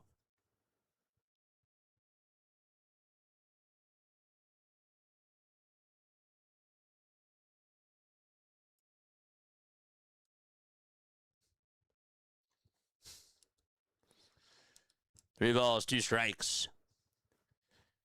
The payoff pitch. That misses outside.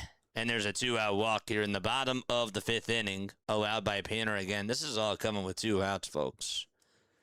All coming with 2 outs. Vaughn walks for the 2nd time today. Mattingly is right over by the stairs. He's clapping his hands, saying, come on, let's go.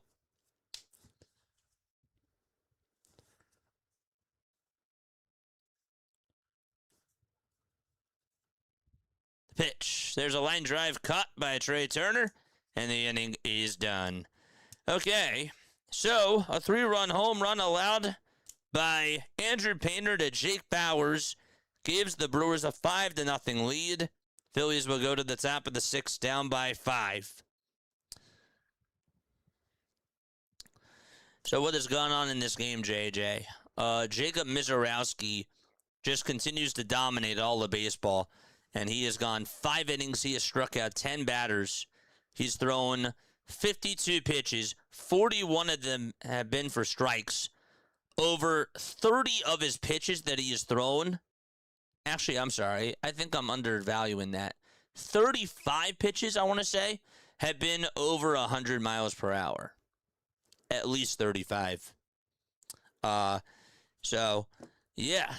And the Phillies are down 5-0. Painter did not start the game. Tanner Banks started the first inning, and he gave up an RBI double to William Contreras, and that made it 1-0. And then in the bottom of the second, Garrett Mitchell got on with an infield single, then got over to second base on a sacrifice bunt, and then went over to third on an RBI on a ground out, and then he scored on a wild pitch to make it 2-0.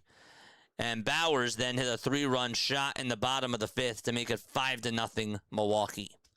So that is what's going on. And we are going to the top of the 6th inning. Phillies just have 1 hit. Brewers have 4, but they put up 5 runs so far tonight. Okay, so Gabriel Rincones Jr. is going to come on up to the plate.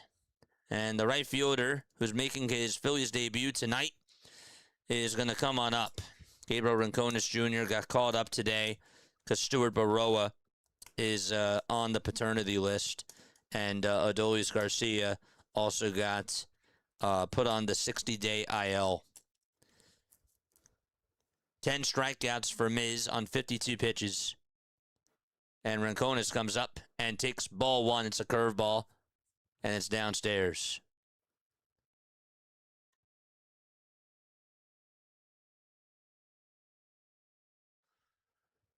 One ball, no strikes to Gabriel.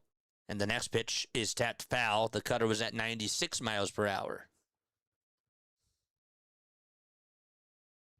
JJ, this does not look good, says John. This looks great. Nah, it doesn't look good. 1-1 pitch. And the 100-mile-per-hour fastball is fouled back towards the screen.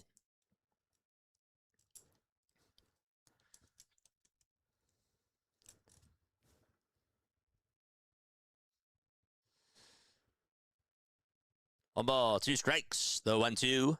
That's way up high for ball 2. So far, so good if you're a Brewers fan.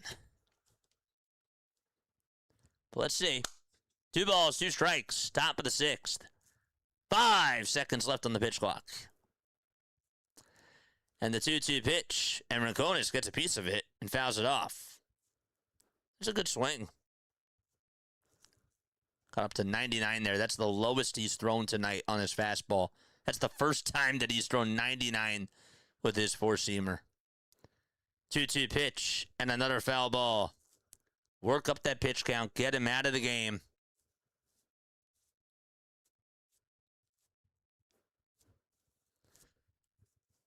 Two balls, 2 strikes. There's Mom. Miz gets set above the belt. And the 2-2 pitch. And another called strike 3. There's number 11 for Jacob Misiorowski through 5 1/3 of an inning. Just an incredible curveball. Gosh. You don't have a chance when you're looking at that.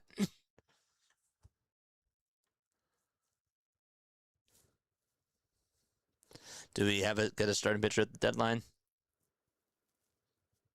The pitch. That misses way outside for a ball at 101.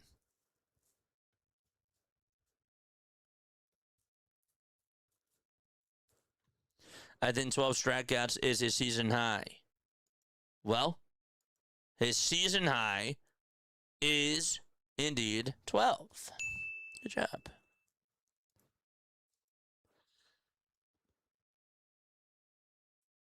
That's also his career high as well. 1 ball, 1 strike. The pitch, and that's in there for strike 2 to JT Realmuto.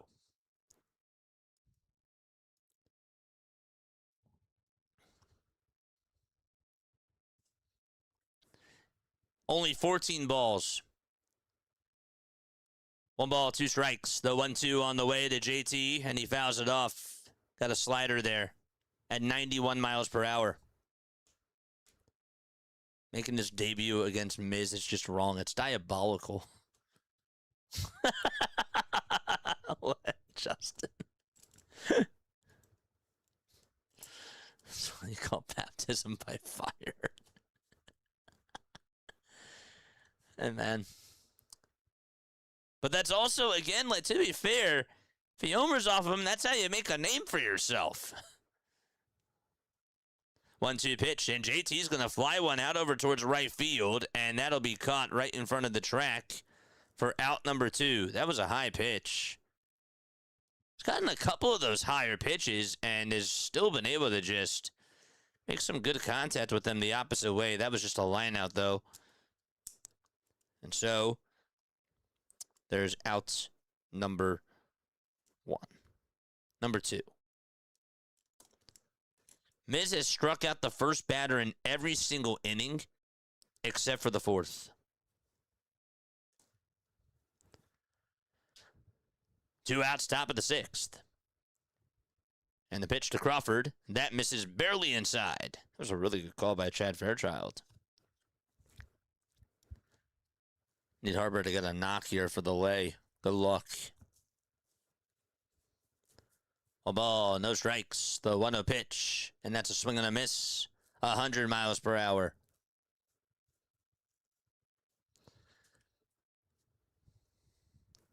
Time is 9:03 p.m. Eastern Time. We're already in the top of the 6th. 1-1 pitch, swing and a miss. Fastball was high, and Crawford chases after it. Hit that thumbs up button, chat. We're at 170 on the likes. Let's go. Come on. Let's go, baby. Hit that thumbs up button. Let's go.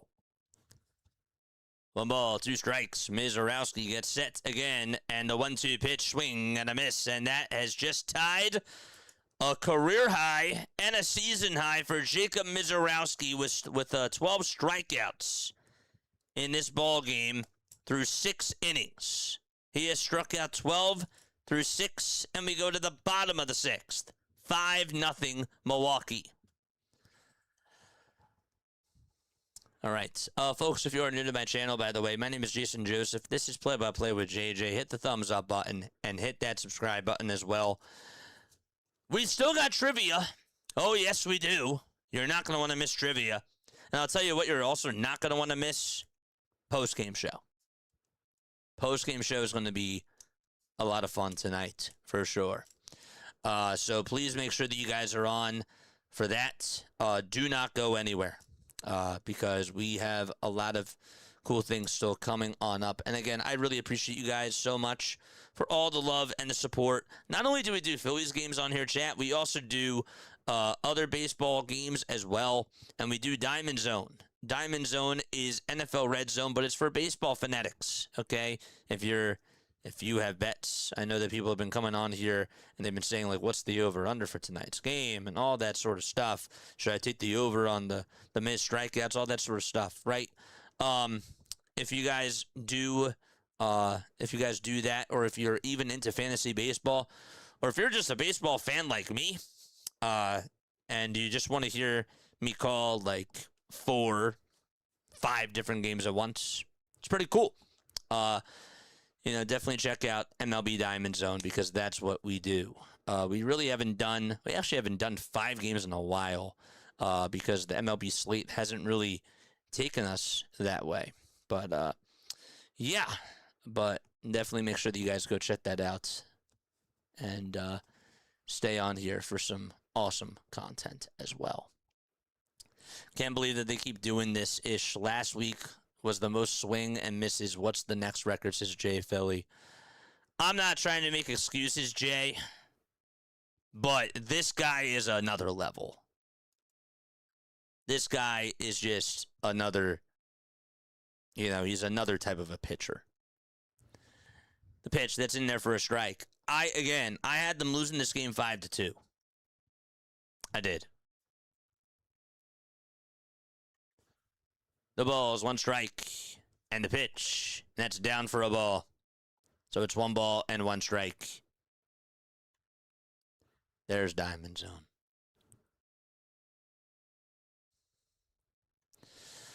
One pitch. That's going to be grounded over to first. Harper has it, flips it back over to Painter. And there is out number 1. I wasn't expecting the loss this early, so it's cool, Jay. Yeah.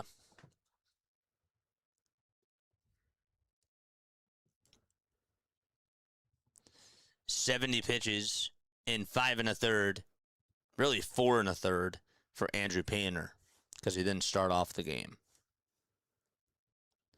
So now it's Joey Ortiz who's up to bat. And here's the pitch. It's down for a ball.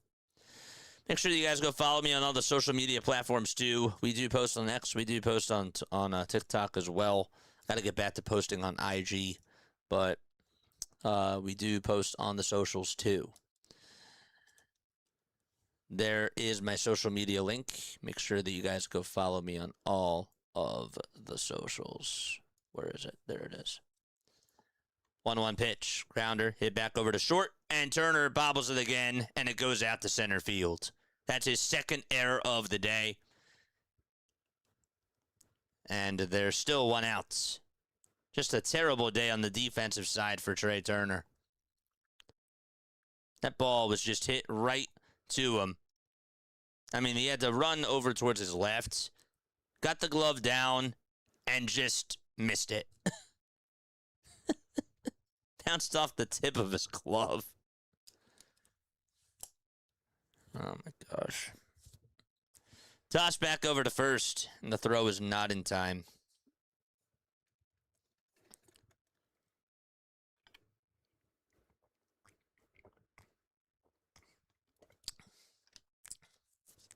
Definitely needed some water after that.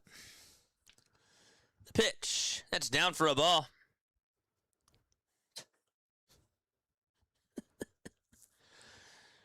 So it's 1-0. That's the count to Christian Yelich. The pitch. That's a fly ball hit out over to right field. And Rinconis is there. I'll make the catch. Somebody do me a favor. Check up on Philly halftime to see if he's okay. Because I am sure that he is screaming. I'm sure that he is screaming on his live stream. JJ, you think you'd make a bad ball boy? Imagine if Trey Turner was a ball boy. $300 million. That is crazy. Toss back over to first, and the throw is not in time. He's probably raging. Just knowing halftime.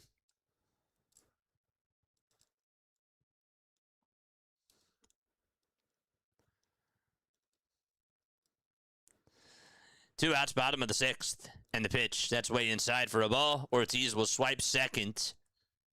And there's still 2 outs. Fulham, what's going on, man? How you doing?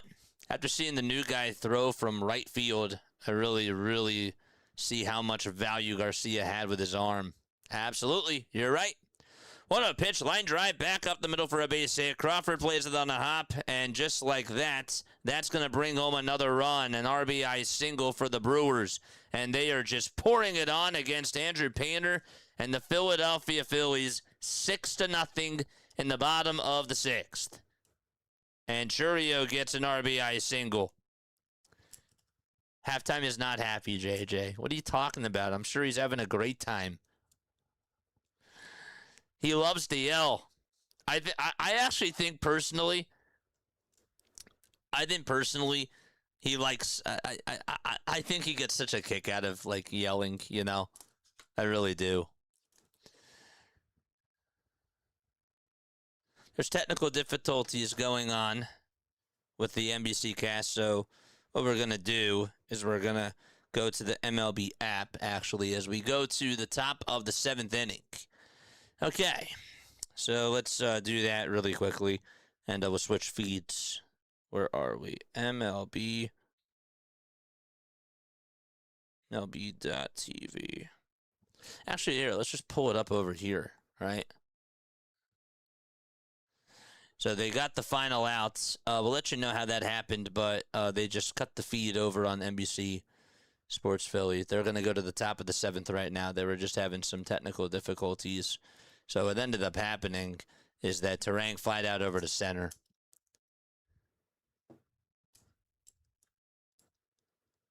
He feels that he's authentic, says Hardcore.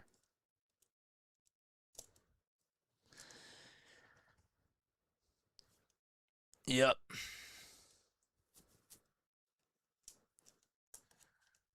I know of a local host who enjoys yelling / crashing outlaw. And I bet JJ knows who I'm talking about. Oh, I know somebody. Yeah, absolutely. Absolutely. What was I gonna do? Yes, watch live. Is this the Brewers feed? No.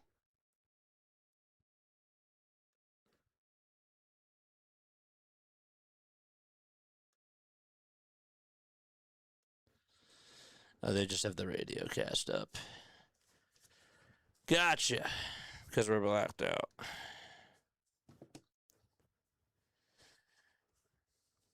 All right, so we are going to go to the top of the 7th inning. The Phillies are getting 1 hit by Miz. 6 innings, 12 strikeouts for Jacob Misiorowski.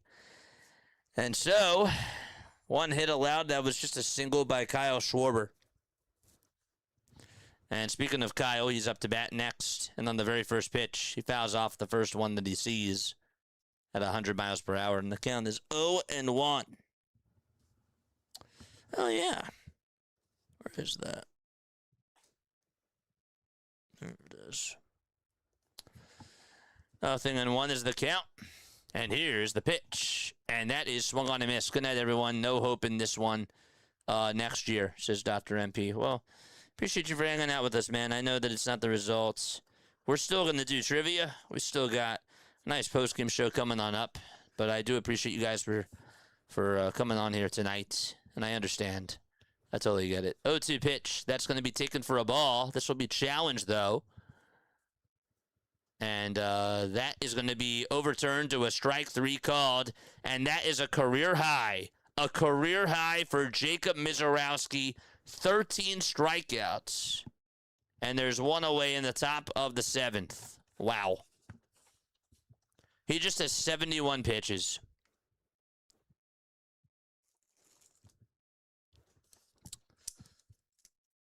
Just has 71 pitches.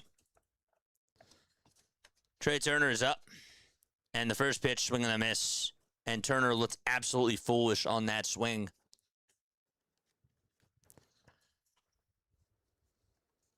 So it's no balls and 1 strike. And the next pitch, and Turner's going to bounce this one over towards third. And the throw over to first is in plenty of time. And there's out number 2. But you know what the good news is, chat? My scoreboard does not, my scorecard does not look messy.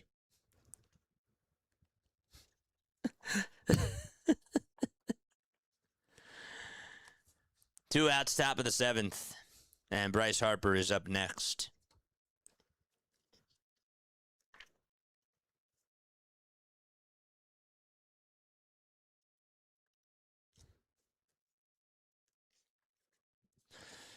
Here's Bryce Harper, and he's tardy on the fastball at 102, swing and a miss.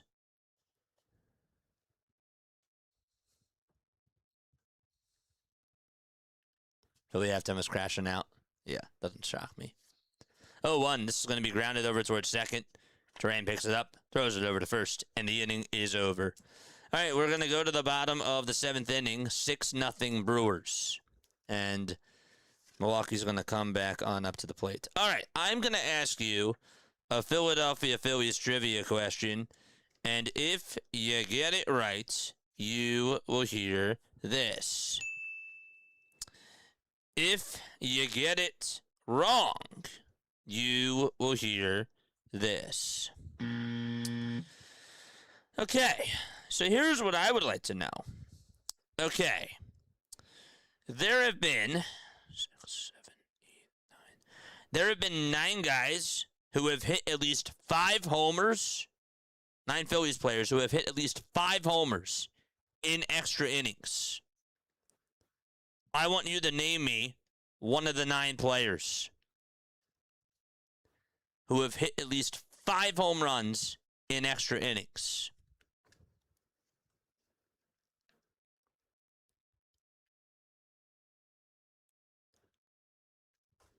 I expect you guys to get most of these. Miz throwing a complete game shutout? Might be. The post-game show may start in about 10 minutes at this rate. Absolutely. Absolutely.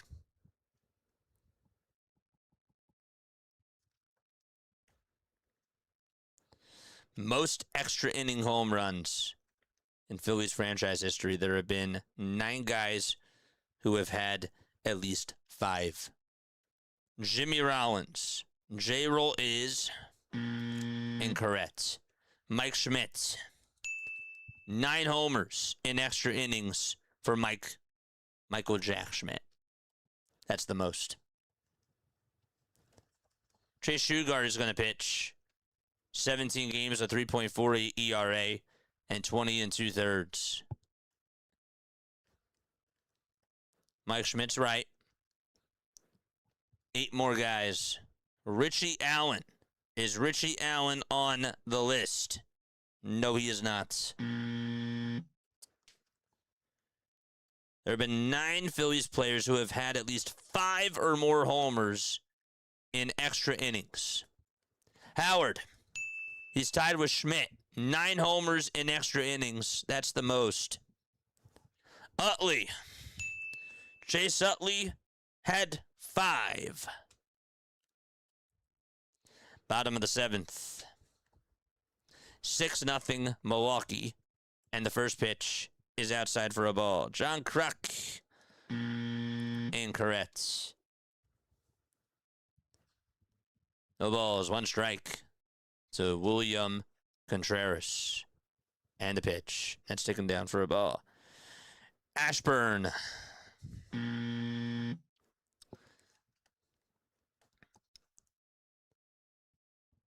ball, 1 strike. The pitch. That's a check swing grounder. Hit back over to Chase Shugart. And he'll flip it back over to first in plenty of time for out number 1. Dykstra. Nope. So Mike Schmidt, 9. Ryan Howard, 9. You said Chase Utley, 5.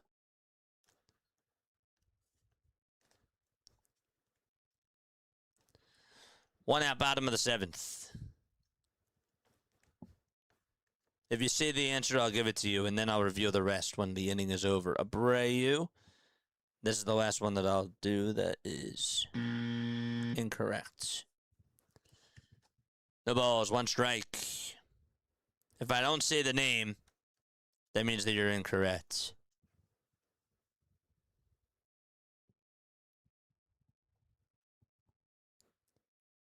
Del Ennis. That's correct, too. He also had 5. 0-2 pitch, and that's in there for a called strike 3. And there's out number 2.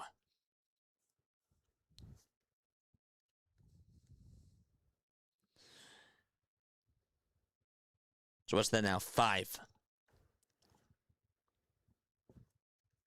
Schmidt, Howard, Del Ennis, Chase Utley. That's 4. If I don't say the name, that means that you're incorrect. If I don't say what you wrote. The pitch. That's taken for a strike. I'll reveal the answers after the end of this inning. Unless you say it. And I'll give it to you. The ball is 1 strike. Here's the next pitch. And that's a little bit low for a ball. And by a little bit low, I mean it was in the dirt.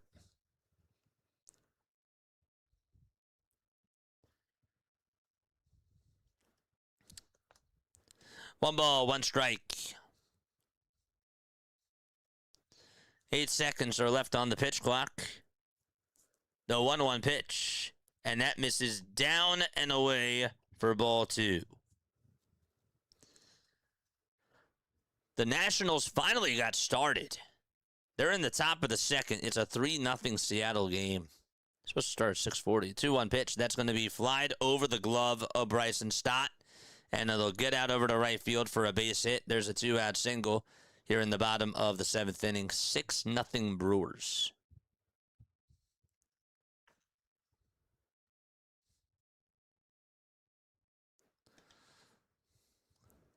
Keep typing.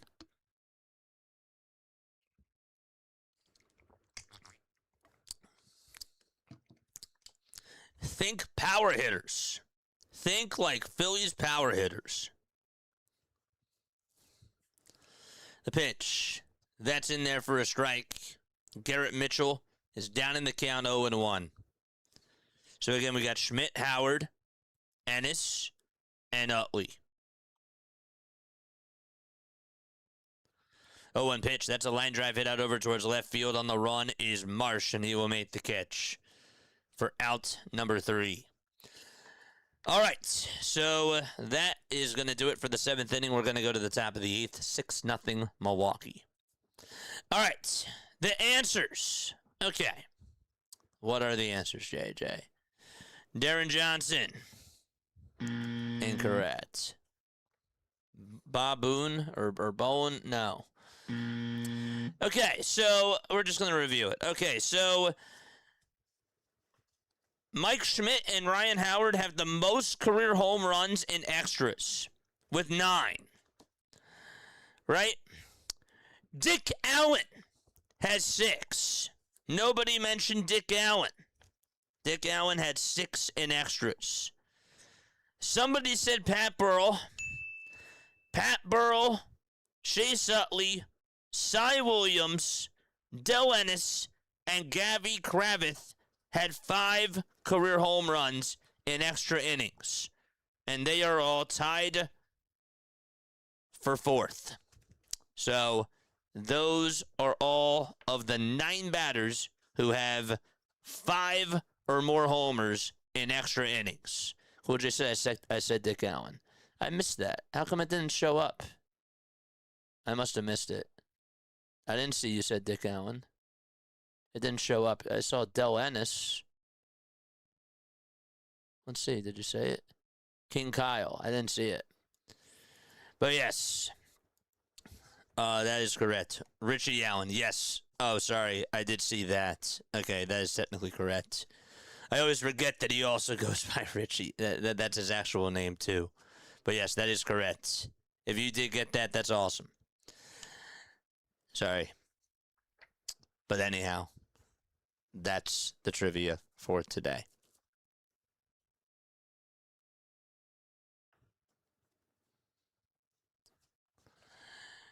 Top of the 8th. And the pitch, and that's to Brandon Marsh, and that's a fly ball hit out over towards left field. That'll be caught for out number 1. Miz gets the first out of the 8th inning via flyouts. My mistake. Richie Allen is technically correct. I make mistakes. I screw up. But yes, you did get that. So you guys got 6. You guys did good. You guys did good. Dane's here. What's up, Dane? How you doing? What's up, JJ? Not too much. 1 out, top of the 8th inning. 6-0 Brewers. Bohm is in the box. And the pitch. And that'll be in there for a called strike at 99 miles per hour. Miz has 13 strikeouts. Well, the person that said that he's going to get 20. Actually, wait, he said 19. 0-1, that's going to be taken for a called strike. He's not going to get 19.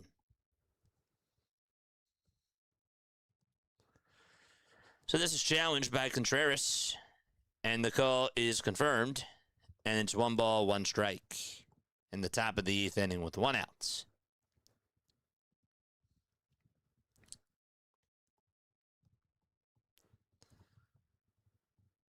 8 seconds left on the pitch clock, and here's the 1-1 pitch. That's a foul ball at 100 miles per hour.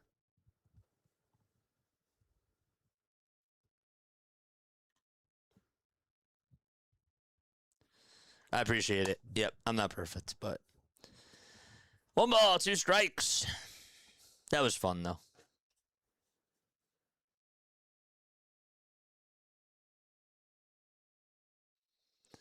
One ball, 2 strikes. And here's the 1-2 pitch. That is down in the way for ball 2. I still can't believe that the Phillies have not had a walk-off home run since, like, what was it, 2021? Or, sorry, 2020. No, it was 2023. I still can't believe that. 2-2 pitch. Bouncing ball hit back over to first. And taking it right over to the bag for out number 2 is Andrew Vaughn.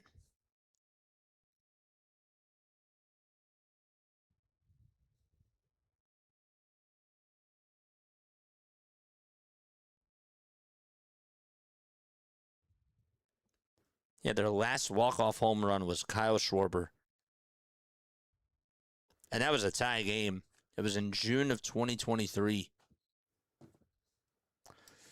2 outs, top of the 8th. And the pitch is upstairs for ball 1.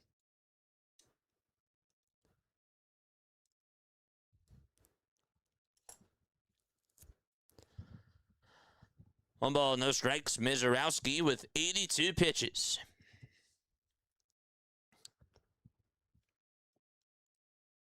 So the count is 1-0. And the pitch to Stotts. That is way up high for ball 2.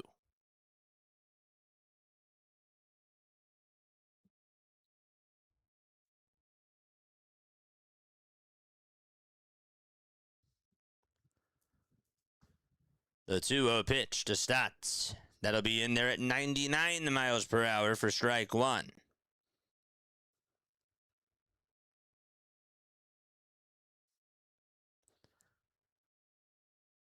Five seconds left on the pitch clock.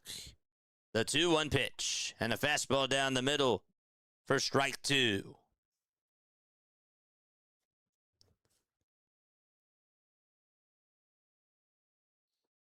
The 3 fastest pitches, strikeout pitches by any starting pitcher in any game since 2008. Miz versus Harper, Miz versus Harper, and Miz versus Turner all tonight in the first inning. The 2-2 pitch, swing and a miss. He struck him out, and we're going to go to the bottom of the 8th inning. 14 strikeouts for Misiorowski through 8 shutout innings and 1 hit baseball. I'm going to read that again. The 3 fastest pitches, the 3 fastest strikeout pitches by any starting pitcher in any game since 2008, when pitch tracking began, all occurred tonight in the first inning against the Phillies. The first one was at 104.5 to Kyle Schwarber. Then it was at 104.1 against Bryce Harper. And 103.5 to Trey Turner. Those were the fastest since 2008. Crazy.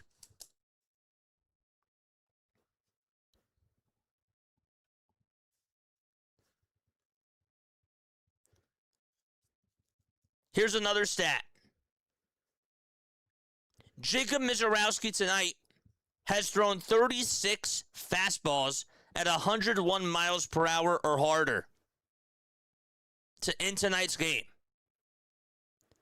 And Jason Starr just tweeted out, the entire Phillies staff this season has thrown 101 or harder 25 times.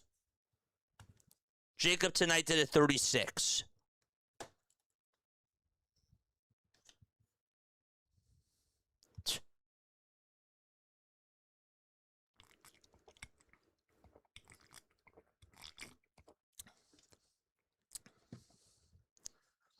That ice water feels good.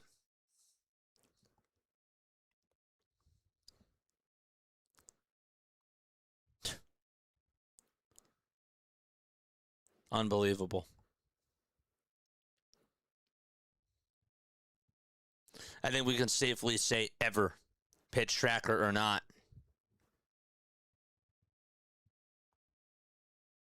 I can't curse, but yeah.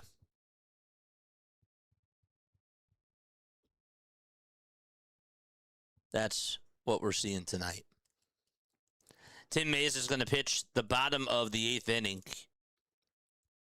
And the first pitch is inside for ball 1. That was a sinker at 93 miles per hour.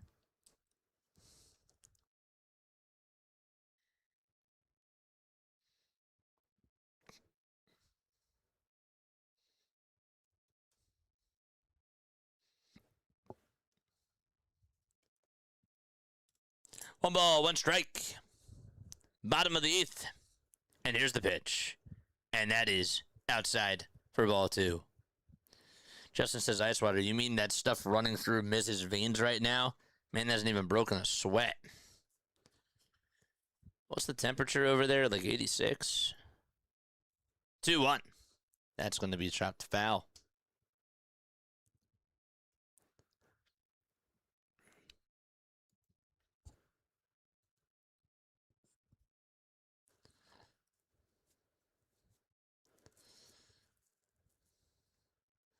Two, and that misses outside for ball 3. Why Mesa and Sugar? Because Don and the analytics, I would say that the analytics team looks at them as if they're the cleanup crew. I don't get it. I don't get it either. Next pitch, swing and a miss. There's one out in the bottom of the 8th inning.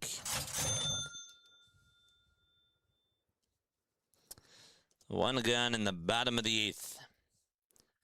One last thing about Miz.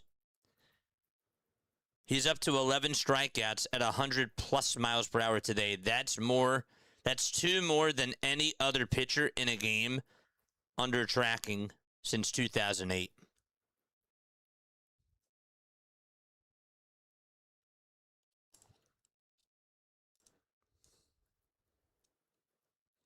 The pitch. And that's going to be in there for a strike. Wait until the post-game show tonight. One ball, one strike. Ortiz in the box, and the 1-1 pitch. Broken bat, fly ball hit out over to left center, and that's going to go all the way towards the wall. Joey Ortiz is going to get himself a 1-out double here in the bottom of the 8th inning, and he will get on base for the first time today.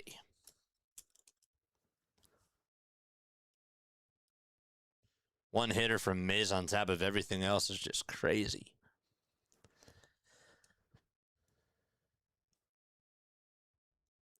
Eight hits for the Brewers. 6 runs for the Brewers. Just 1 hit from the Phillies. The pitch. And that is taken for a called strike.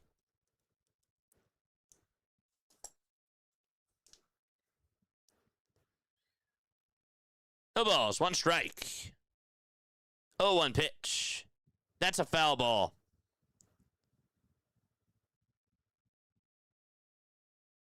The crazy thing is that we said what would happen, but nobody expected this. I didn't expect historic night, but I expected that this was, again, I said, if they get 2 runs against him, that is a win. I literally said that, and people said that I was crazy.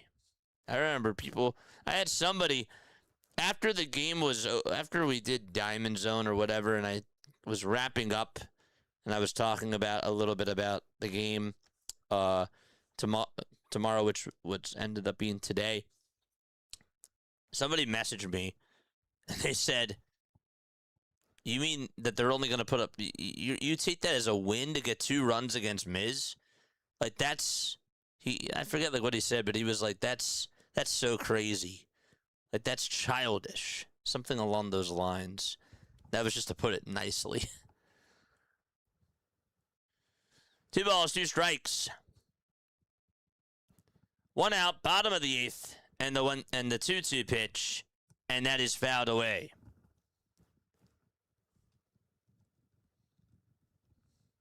Do you guys remember that outing that Steven Strasburg had against the Phillies the first time that the Phillies faced him? And it just felt like that he was going to go for like 20 strikeouts. That feeling that I had in my stomach then, watching him pitch, was not a good feeling. Especially from, him lighting the world on fire his first year. But this sort of brought back those memories. 3-2 pitch. Here it comes. Swing and a miss. That was a really good slider thrown by Tim Meza. And there's out number 2. I'll take Tim Meza doing well tonight. That's pretty good. He's got some really good swing and miss stuff. That was a great slider that he threw. So there's out number 2. And just think about it like this, chat.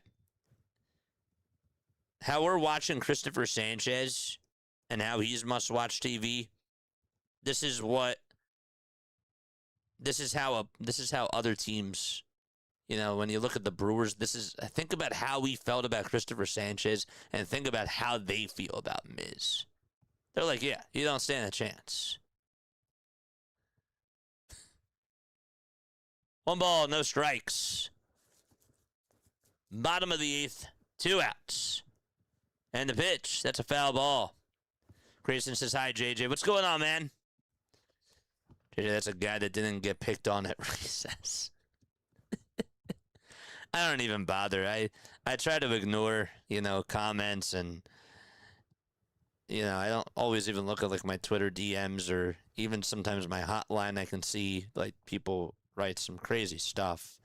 And I do check the hotline, but I try not to engage with everything because I know that could be bad for the mental health. So, but that I did see, and I was actually laughing at it. I thought that was funny. 1 ball, 2 strikes. This is Jackson Churios up to bat.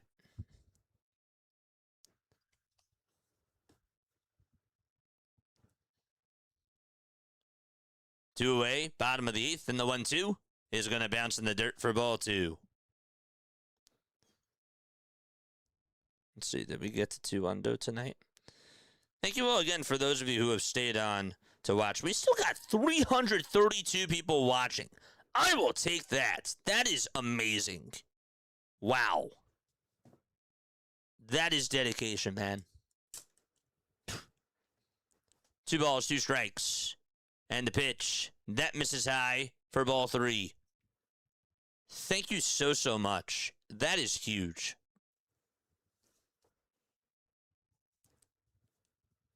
Three balls, 2 strikes. Meza gets set and deals. And that's another fly ball hit out over towards center field. Crawford is there to track it down.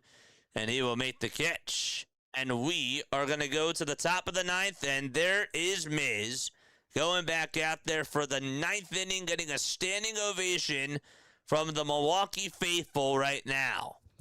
All right, where are we tuning on in from, chat? Let's go. I haven't even had to play the Zombie Nation much tonight. That's crazy. That is crazy. JJ Bo got a grand slam. I saw that. What's up, Dallas? How you doing? Miz is coming back out. Lucky you, says Grayson. Listen, man, I tip my cap to Miz. I have nothing bad to say, Nothing bad. We switched over to the Jays game on TV. Thank you all so much. Love you guys. After the game, we got a post-game show. We are going to dissect every single thing. We're going to talk. We're going to complain. We're going to be angry. We're going to feel all the emotions. And we're going to just hear what you guys have to say. I'm taking anything tonight. I really am. I acknowledge what the Phillies face tonight and how phenomenal Miz is, but there's still things that I am not happy about, and I'm going to get all that stuff off my chest, and I expect you guys to do the same. We got Brooklyn, New York City in the chats. What's up, Bruce? Dallas tuning on in from northwest of Toronto and west of JJ. I want my bow back. I want my bowl back, bowl back, bowl back. Chili's baby back ribs. I'm meeting Miz soon at a signing. Dude, that's so sick. That's so sick. I hope you have a good time, man. Rough one tonight. Oh, yes.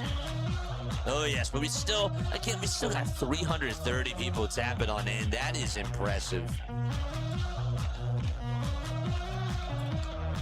Here comes Gabriel Rincones Jr. in the first pitch. That'll be grounded towards the first baseman. And the tag to the bag. There's out number one in the top of the ninth inning. We got Collingswood, New Jersey, says Sammy. What's up, Sammy? How you doing? Let's go. I'm tuning on in from Oak Island. Don't worry, Scott. You did not curse the Phillies from Oak Island. My dad actually really likes that show, and so does my aunt, The Curse of Oak Island. Am I surprised that we got shut out, says Callie? Nope. She says, eh. Bohm's the MVP for the Phillies. He didn't strike out. It's either Bohm or Schwarber. I did say Schwarber was going to be the MVP of this game. Pitch. That misses up high for a ball. And he's the only guy that got a hit so far. 1 ball, no strikes. JT Realmuto is up to bat. 5 seconds are left on the pitch clock. And the pitch to JT. That'll be in there for strike one at 1:01 on the gun. Rincones' wife, his sister's boyfriend. Were they at the game? 1-1. That's a swing and a miss. That was a disgusting fastball. Callie says, I wish we had Miz. You know who else is probably saying that? Every other team, including the Dodgers. 1 ball, 2 strikes, and the 1-2 pitch. Bouncing ball hit over towards third. And the throw over to first is in plenty of time, and the Phillies are down to their final outs.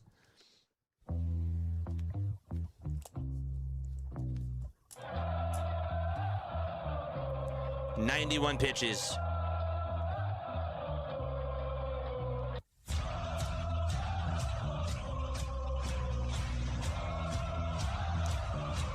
This is from NBC Sports Philly. The last pitcher to face the minimum against the Phillies was Gary Wozlowski on July 6th of 1969. Misiorowski has faced the minimum through 8 2/3. The pitch, and that is fouled away.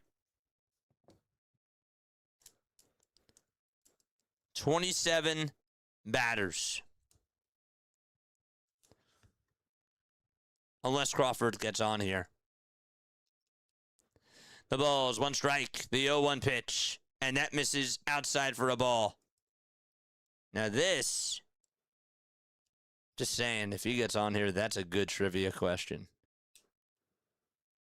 Miz would have faced the minimum, but which Philly broke that up? 1-1, swing and a miss. And the count is now 1-2, and the Phillies are down to their final strike.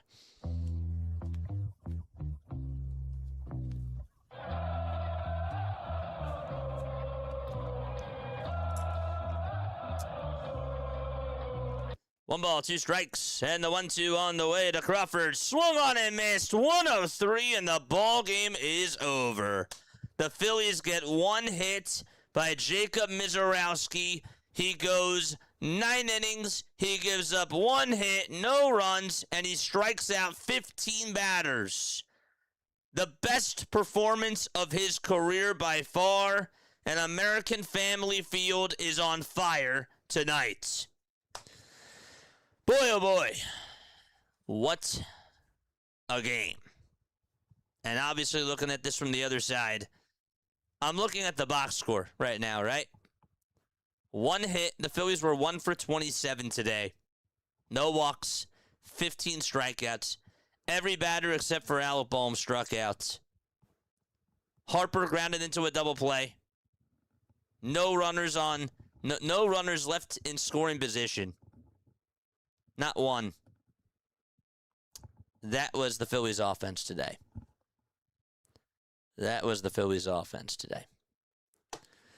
So Miz gets his 8th win of the season. He's won 7 of his last 8 games. He's 7-0 in those appearances and has been terrific. Banks does get the loss. The 2 runs really made the difference. And the one came in the first, one came in the second. The first complete game shutout of Jacob Misiorowski's career, and everybody's standing up as they're watching him go back into the dugout. Yeah.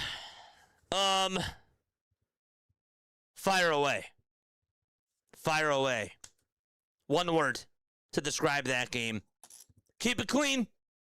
Keep it clean. Do not curse. But one word to describe that game. Keep it clean. That's all I'm going to say.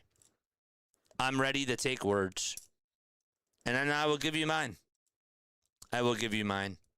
But I need to hear from you guys first.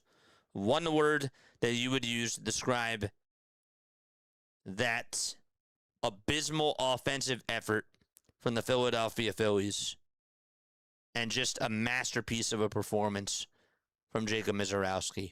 The floor is yours. Haley says they have every reason to celebrate him. Hats off to Miz. That was an outstanding performance, and it was. I want to make sure that we keep in full sight that obviously Jacob Misiorowski was phenomenal. I'm not taking anything away from him. Nothing away from that. Owned. Expected.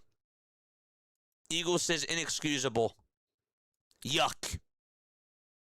Dominant pitching, says Callie.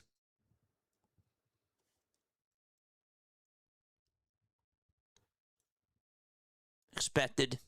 It's a good one. Owned. What's up, Kevin? That's a really good one, too.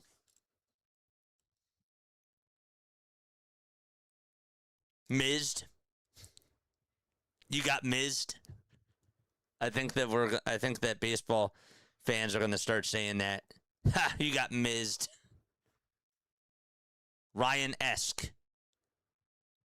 It's a good word. That's a good one. Scary. And that could mean 2 things. That could mean scary, meaning like scary in the sense that Miz was just lighting the world on fire. But also scary that the Phillies bats just didn't put up as much of a fight. Brood. Scott says awful. Yeah. I like some of these words. I do. Thank you for keeping it clean, by the way. Because I knew that, like, probably some people were going to be cursing. Pathetic. Disparity, says Justin. No fight in any at-bat. Just rollovers. Okay. My tacos came out better than Painter. Yeah.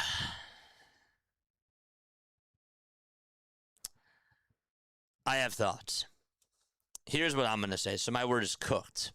It's a good one. Sammy says Cy Young. Okay.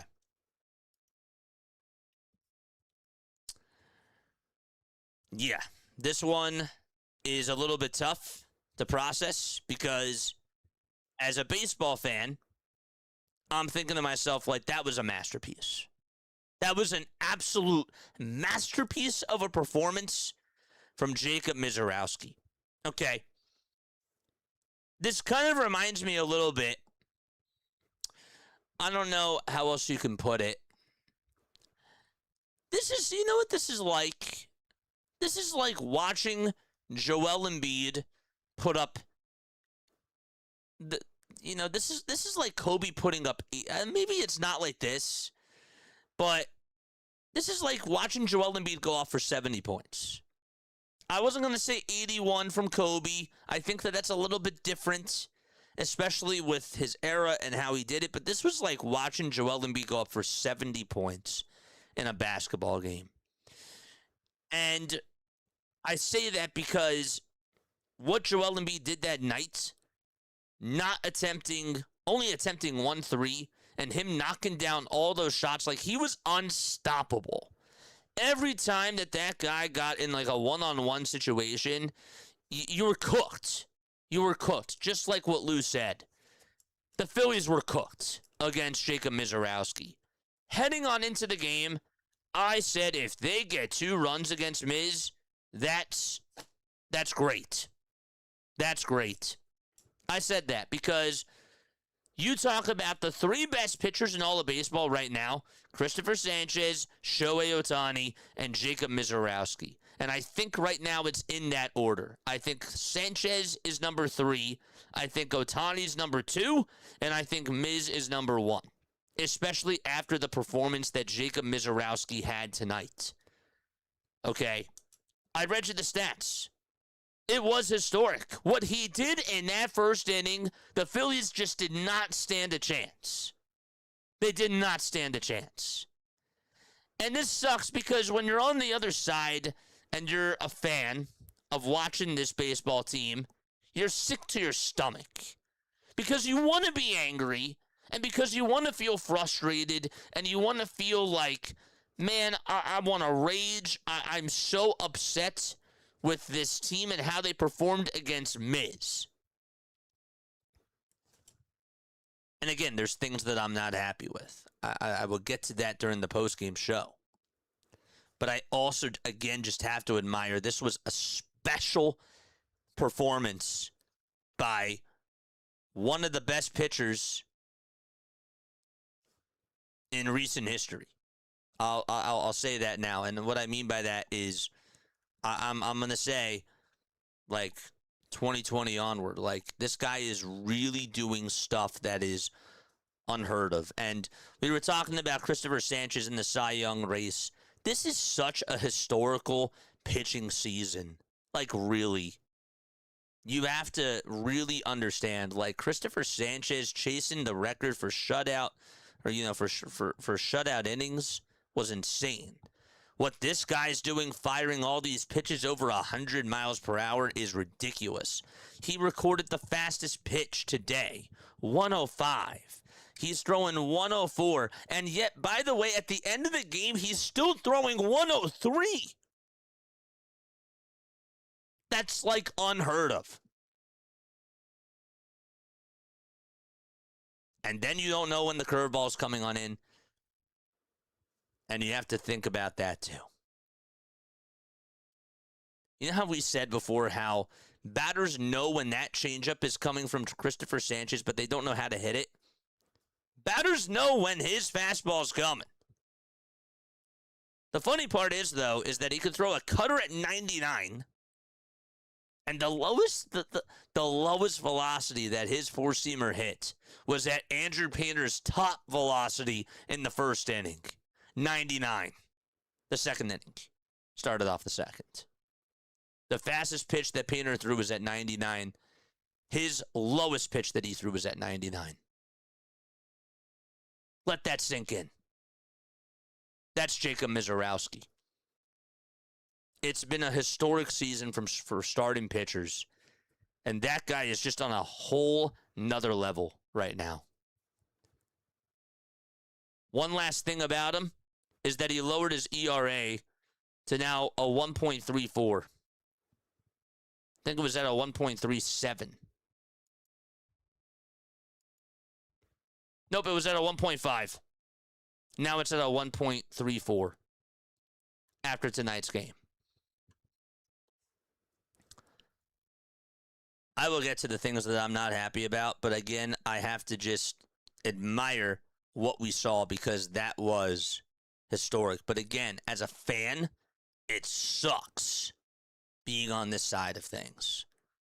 But this is how other teams feel when they're facing Christopher Sanchez. Do you understand? It's hard to get that perspective because, again, like, we're fans and we're ecstatic when Christopher Sanchez is doing this because, again, he's on our team. And sometimes it's just really tough to put it in that perspective and I don't usually say this, but gosh, man, that's tough. The only way that you were going to win this game is if Painter and Banks kept it scoreless and you played tight and it became a pitching duel. That was the only way you were going to win this game. That's it. Calling into the postgame show, 610-314-0844. That is how you dial on in.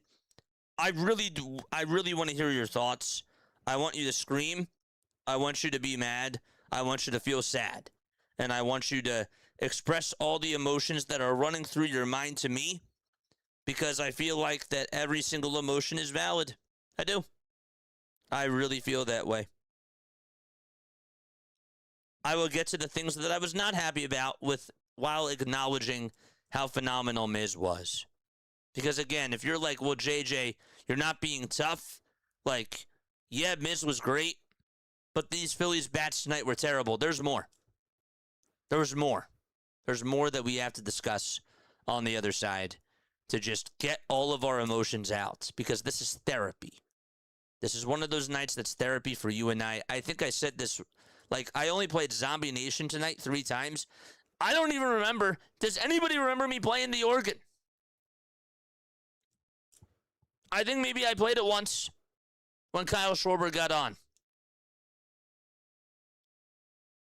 Think about that. I play the organ a lot. Some people tell me to stop playing the organ or stop playing the air horn. Yeah. That was the night. That was the Phillies offense. Just think about that. So, yeah, we'll be right back. Calling in. Bring all the fire. Bring all the passion. Now we'll see you on the other side. Give me 4 minutes. What did you not like about tonight's game? Was this expected? Did you expect the Phillies to not be able to produce against him? Let me know. See you soon.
Graduated from Rowan University in the spring of 2022 with a sports communication and media degree.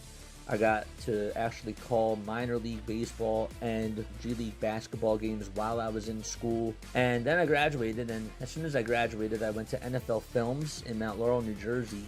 And as much as I loved that experience, I miss putting on the headsets. I decided, you know what, talk is cheap.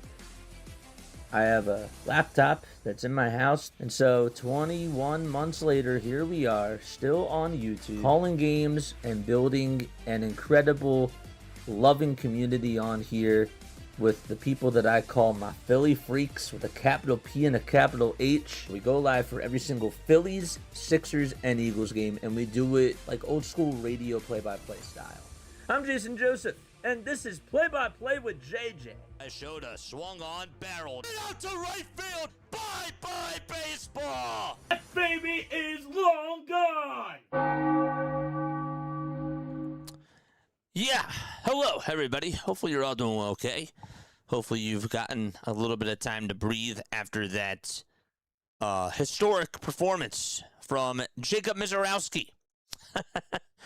Yeah, the Phillies couldn't solve. They just could not solve him. He was a Rubik's Cube and more. And he was just that dominant. He had a historic night, and there's no other way to sugarcoat it. The game only lasted 2 hours and 4 minutes, and this was 2 hours and 4 minutes of hell for the Philadelphia Phillies. That's what it was. This was a game where you come on into this and you just see who's out there on the bump, and we all sort of scratched over this, and we talked about it after the post-game show on Wednesday, and we said, Painter versus Miz, good luck. Good luck to Andrew Painter, and good luck to the Philadelphia Phillies offense. Yeah, that was definitely something. Before we even dive into what we saw tonight, please hit the thumbs up button, please hit the subscribe button as well, and turn on the notification bell icons too. Yes, I will be taking phone calls. I will be listening to what you guys have to say. Please type in the chat. Please call in to the postgame show, 610-314-0844. I asked people what their word would be to describe this game, and we had a lot of good ones. A lot of good words. I like video games. Somebody actually said that when I wasn't even paying attention, and I was going on my little soliloquy during that little post-game wrap-up. But video game numbers, I thought, was an excellent way to describe this. I know that that's 2 words, but still, this was ridiculous. This was a ridiculously incredible performance from Jacob Misiorowski. I read you the stats before of what he did in the first inning. I don't know if I still have them with me, but still, he was just that good. The first pitcher, this is from Just Baseball, the first pitcher in MLB history to throw a one-hit Maddox with 13-plus strikeouts, Jacob Misiorowski did it in 9 innings. Gave up just 1 hit, no runs, struck out 15 batters, and by the way, threw 95 pitches. And was still topping at 103 in the 9th on the final pitch. The amount of strikeouts that this guy had with pitches that were over 101 miles per hour is just it's jaw-dropping, okay? This guy was on a whole nother level tonight. A whole nother level. And when you're on the losing side of things, it sucks. It absolutely sucks. It's horrendous. It's so bad to be on that side. Misiorowski faced the minimum against the Phillies, and we talked about that before too. That hasn't been done by a pitcher against the Phillies in quite a little bit of time. And this is what this is what I found first, and I have to read this again. I'm sorry. I need you to understand who the Phillies were facing tonight. The 3 fastest strikeout pitches by any starting pitcher in any game ever since pitch tracking began. And somebody said arguably ever. Misiorowski versus Schwarber, 104.5 miles per hour. It was recorded at 105. Miz versus Harper, 104. These are strikeout pitches in the first inning. He threw 104.5 to Schwarber to get him the strikeouts. Then he threw 103.5 to Trey Turner. And then he threw 104.1 against Harper. Those are the 3 fastest strikeout pitches ever. And they all came in the first inning.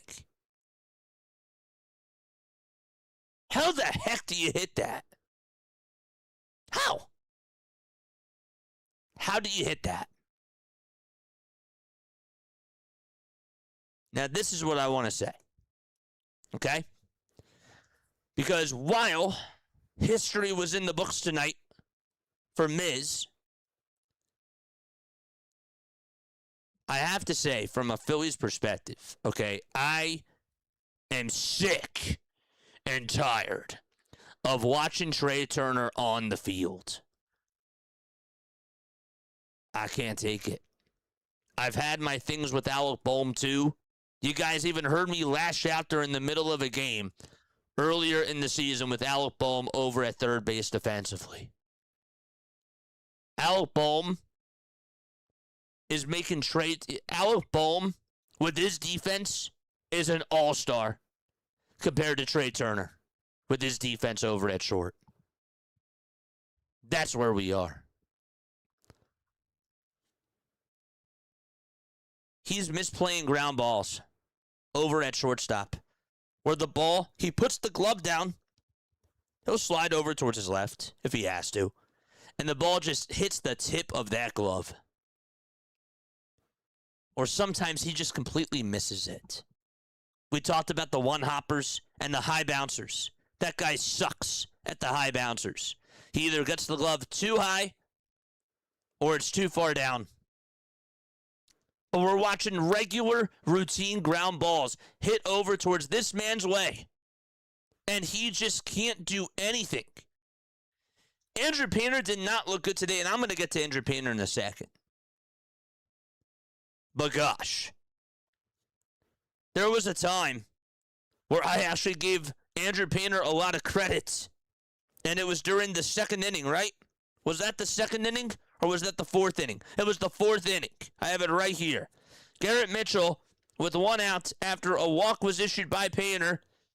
Mitchell grounds one right over towards Trey Turner's way. It's a one-hopper. Actually, it took a couple of bounces. It was just a regular ground ball. And he just misses it. Deflects off his glove. Hits the tip of the ice. And just can't play it. At least, it could have been a 6-4 fielder's choice. At the very, very least. And I think that was ruled as an infield single. Because the Phillies tonight only got one error, and that error was on Trey Turner. I don't think it was that play, though. I can go back and see. Was it technically? Does it really matter? No. They called it a fielder's choice. And that one was called an error. The next one that was hit right over to him, he just totally missed it. And he should have had that. So that one was considered to be an error. They both should have been in there. Those were both playable for Trey Turner over at short. It's disgusting how bad this guy is defensively over at shortstop. It is terrible. It is so bad. I'm starting to wonder if Anthony Volpe is even a better defensive player at shortstop compared to Trey Turner. Like, I think Trey Turner is... He has to be, like, in the bottom as far as defense goes over at short. It's just that bad. I feel like every single night, or every other night, I should say, to be fair, every other night we see a mistake from Trey Turner.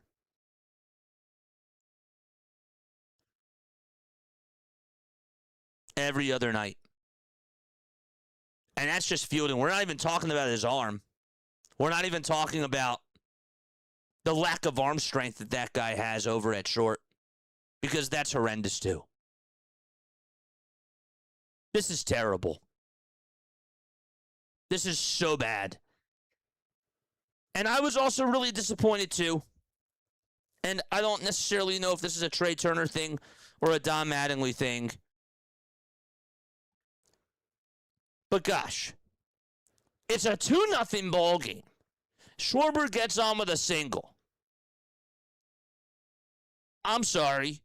At that point in the fourth inning, when he gets the hit, Trey should be bunting. Trey should be bunting and getting Kyle Schwarber over to second base. Now, is Schwarber the fastest person in the world? No. But you know what? I'm taking that over a strikeout because Trey Turner's going to chase after everything, and I need Trey to get something productive in that at-bat. In that at-bat, something productive has to happen there. Okay. We're asking a guy that's getting paid $300 million to bunt. But guess what? If you're going to beat Miz, and if it's a close game, you have to play small ball. Because this guy is firing at 103, 104, 102, 105. And you got to be able to put pressure on him on the bases. And I'm not saying that they would have won this game if they did that. But I wish that they had a better point of attack. Because clearly, Trey Turner swinging right now is not doing anything. You have to, I'm sorry, and people might disagree with me on this, but you have to bunt Kyle Schwarber over to second. When you're facing the best pitcher, one of the best pitchers in all of baseball, and you are getting owned and you're striking out in 9 of your first 10 at-bats, you gotta click. It was really 8 of the first 9. But still. That was disappointing to me as well. Trey has to bunt there. I don't know why they didn't do that. That annoyed me. But the defense is nails on a chalkboard. It's continuing to ruffle my feathers a little bit. And again, we're even okay with the defense if he's hitting. But that's not happening. This guy's getting paid $300 million. And yet he's not hitting. And he's playing the worst defense that we've ever seen at shortstop in a very long time. In a very, very long time. That's what bothers me. Andrew Painter. You know what's really sad? And I'm not blaming Don Mattingly for this. I thought that it was actually not bad in theory to put Tanner Banks in for the first inning. But just imagine, the Phillies draft this guy. He's a very high prospect. And he's tearing it up in the minors, and then he gets hurt, and he gets the Tommy John. Doesn't have a good year last year. And comes up this year by default because they get rid of Ranger. And he comes on up. He has a really good first outing, and he just can't get any sort of swing and miss stuff. His fastball is down, and he's not mixing in his other pitches as well as he should. He doesn't have the confidence. And yet this guy, who's going up against Jacob Misiorowski, right, comes on in for the second inning, and Don Mattingly says, we're not going to put you out there for the first. Think about that. That shows you how much they don't trust Andrew Painter right now. If they trusted him, he's pitching the first inning. They don't trust him. Did it backfire that Banks pitched the first and gave up the RBI double to Contreras? Yes, it did. But I didn't think that that was a bad idea in theory. I was actually fine in that situation that they played the analytics game there because the eye test is telling me Andrew Painter has a better chance against their 4, 5, and 6 guys because Yelich, Churio, and Terang are producing, and if he has to deal from the stretch against those guys, makes it tough. But also, you could look at it as if it's delaying the inevitable. I think that that's also fair, too. You could also make the argument and say, well, eventually he probably would have gotten owned, and he eventually did, by giving up that 3-run home run to Jake Bauers, which was a terrible pitch. And also, I just can't believe that that ball flew. It looked like it was a gapper and it was going to get down, but it just hung up there long enough for it to go over the fence. Yeah. The walks have really been a killer this year for Andrew Painter. And it sucks. It sucks. It stings. And it's really sad. Because I thought that I'm a fan of Andrew Painter. I really am. I'm an Andrew Painter fan. And when you have such high hopes for somebody and you see like what they're doing, and again, I'm not saying that he's a bust. I'm not saying that he's washed. I'm not saying that he is cooked, but you know what, man? This year, it's been a huge, and I mean a huge disappointment with the Andrew Painter experience. They have a problem. And with Aaron Nola being bad too, and that contract not looking good,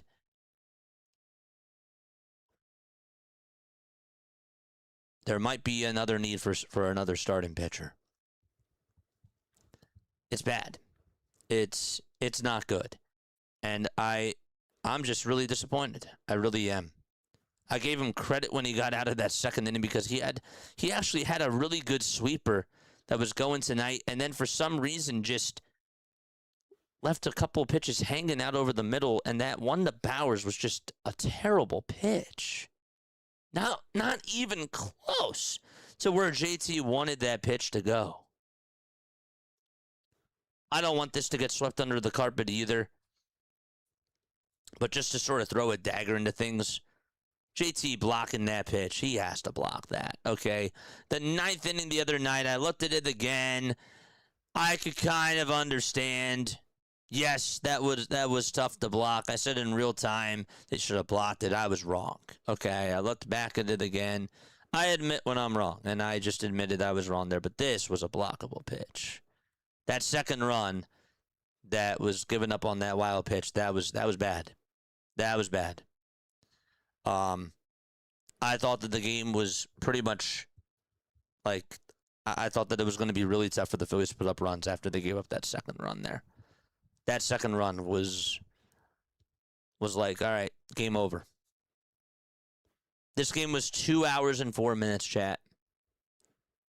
Usually a lot of the times we're like right now in the 8th inning. No. That's just not how it worked out tonight. But that's where my frustration lies. My frustration lies with Trey Turner and also with Andrew Painter. I think that that's fair. I do.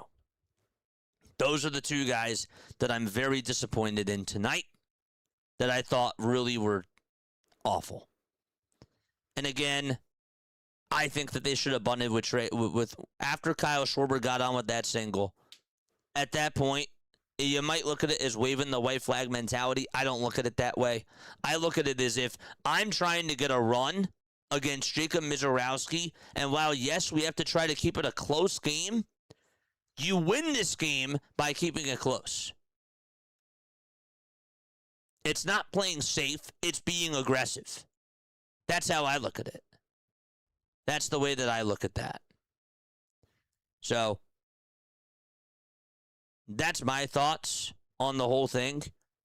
But please let me know yours down below.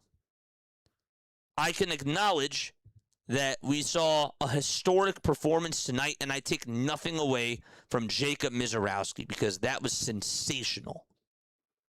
any other team, including the Dodgers, would have had a very tough time dealing with that type of elite performance. But I can still be frustrated with Painter. I can still feel frustrated with Trey Turner.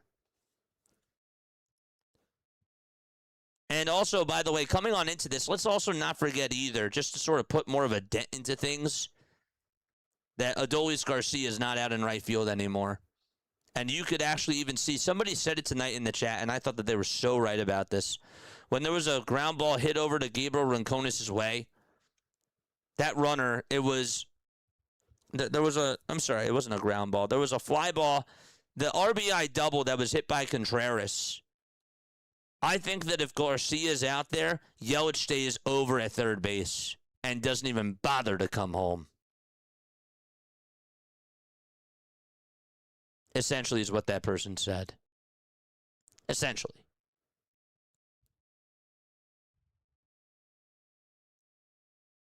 But yeah.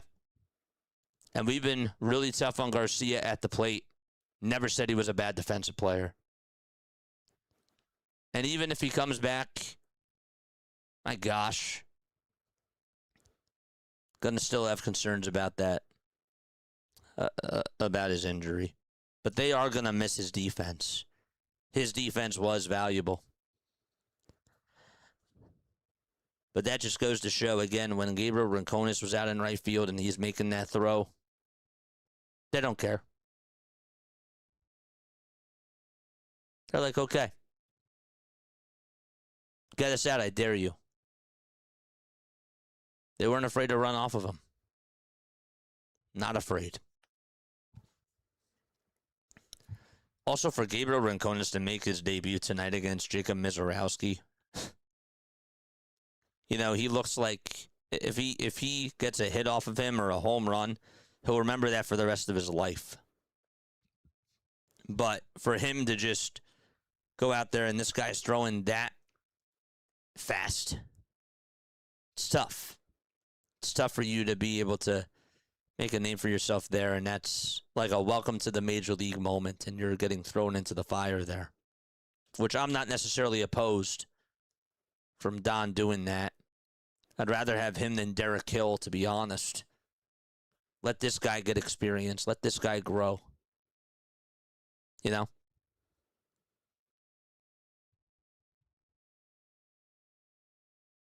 I wonder if this was a playoff game, how they would. I actually wonder, would Trey Turner have bunted if this was a playoff game? Well, let's be fair. If this was a playoff game and Miz is pitching, he's not going up against Andrew Painter. So I guess that sort of wipes that out. So. But it's just something to think about. But yeah, disappointing. But also acknowledging the incredible, and I mean incredible performance from Jacob Misiorowski. I am glazing over how phenomenal he was, but how can you not? How can you not? If nobody else has done that and struck out 3 batters on the fastest pitches ever recorded in the first inning, if you can't glaze over that, I'm sorry. You're just not a baseball fan.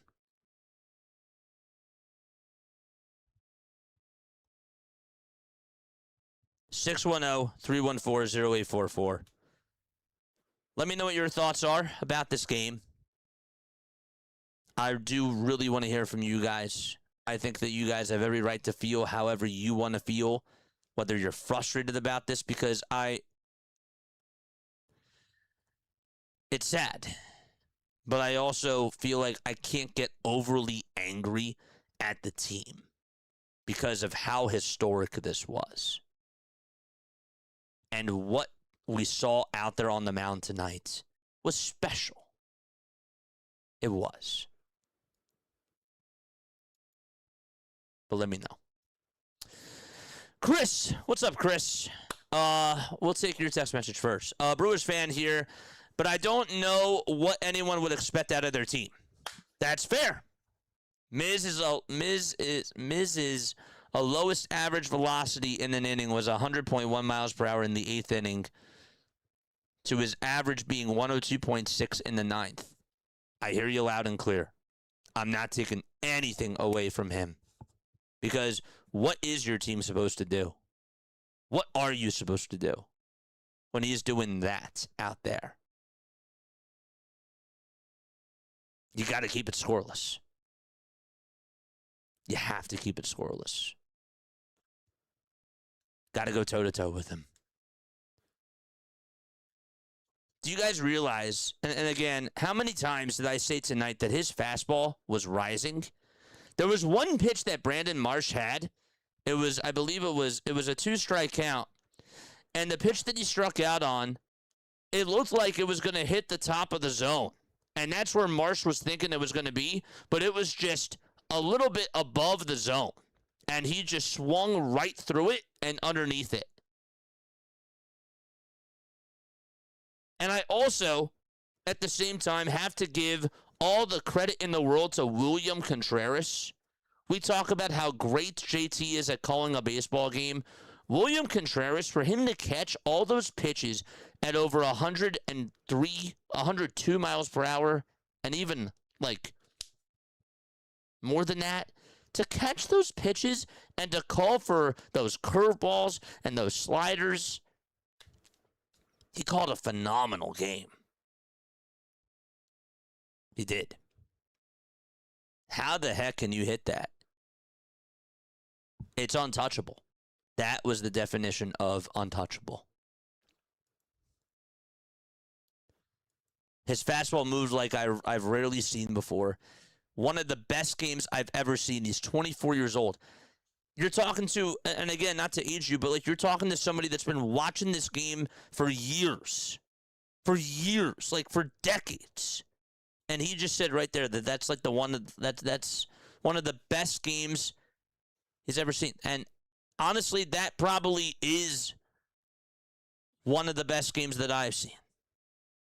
The 20 strikeout performance by Scherzer was unbelievable. And that, I think, goes down as the best one, in my opinion, as far as strikeout dominance. But this, just seeing 104, 105. We were awing. Do you guys remember when we were awing Aroldis Chapman for throwing 101 miles per hour and 102? Yeah. Morty even said in the chat, choke up. Choke up. Yeah.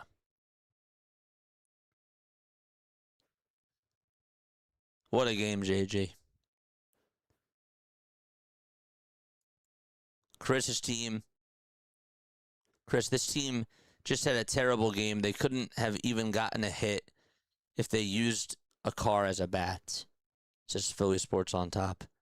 Yeah, the thing that I want to say, though, is I understand that these athletes are getting paid, like, so much money to hit a baseball. I get that. But when you're seeing something that's never been done before, and I hate making excuses, I do. And it sounds like you might think about it as an excuse. But for nobody to be able to throw 105, and this guy's just constantly, he threw, I'm going to say this again, this guy tonight, okay, this guy tonight had a total of 95 pitches, 74 of them were strikes, and over 50 of these pitches were over 102 miles per hour. I'm saying over 50, just at 102.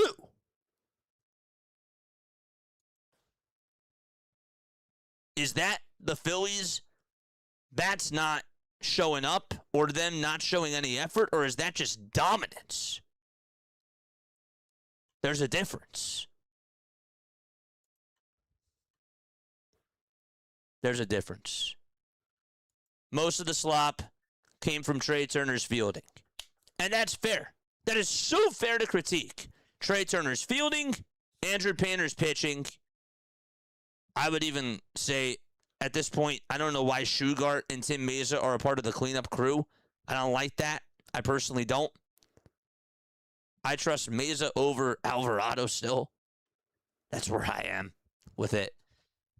And I like Chase Shughart. But yeah.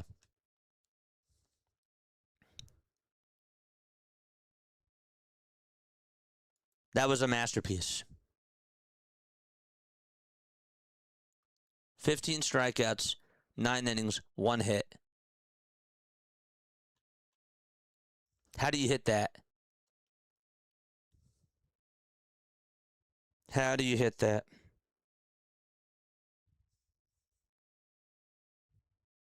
Say what you want, JG. Type what you want, man. Totally. This is Sarah Langs, by the way. I'm just going to read you this as well. Lowest ERA in an 8-start span since earned runs officially started in 1913, excluding openers. Jacob Misiorowski, over his last 8 starts, 7 innings, 54 and a third of an inning pitch, and a .17 ERA. Guess how many strikeouts he has in those 54 and a third? And I'm going to say it again. Over the last 8 starts, a .17 ERA. Not 0.7. Not 1.7. I'm saying a .17 earned run average. It's video game numbers. 54 and a third of an inning. And how many strikeouts? 80. 80.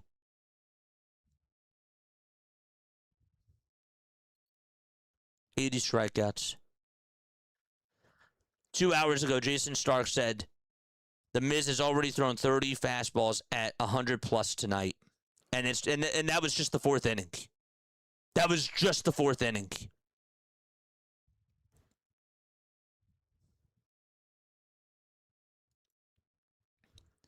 This is what says most of the game. Strike 3, he's out. Trey is like a max contract player. It's insane. It's insane. He backhands almost everything, and he just can't play defense. He can't play defense. Call in at 610-314-0844. I want to hear your thoughts.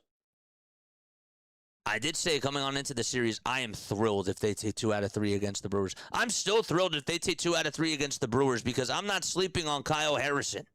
When he's going up against Christopher Sanchez, Kyle Harrison has been really good. Not Misiorowski good, and nobody's Misiorowski good, or Sanchez good, or Ohtani good, but he's good too.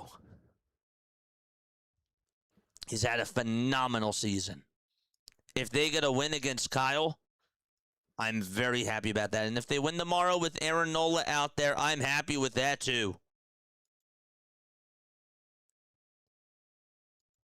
Trey needs another ovation. It's like the routine maintenance is Justin. Like, that is where we are with Trey Turner.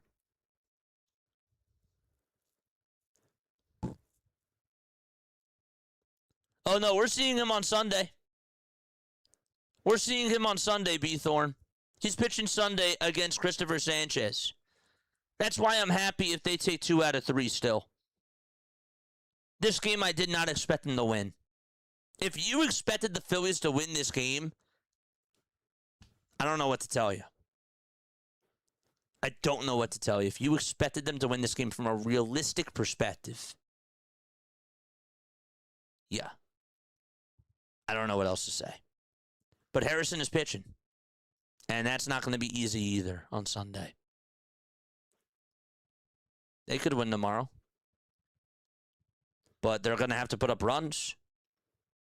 Maybe this fuels them. Maybe they say, you know what? We saw an incredible pitcher tonight. Let's not tax our bullpen. And I'm happy Don didn't do that.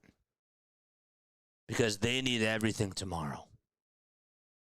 Tomorrow is when I expect, if Aaron Nola is giving up like 2 runs early, I think all heck is on. I think all hell's loose. I really do.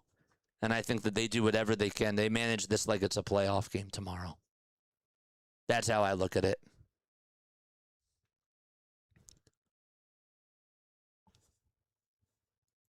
But yeah, this Andrew Painter experience has been super, super disappointing.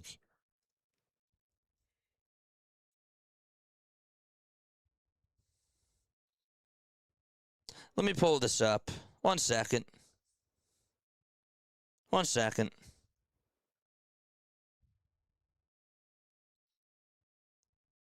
Okay. Here's something interesting. Andrew Painter in the minors. Where is he? There he is. In 2022, he had a 1.56 ERA.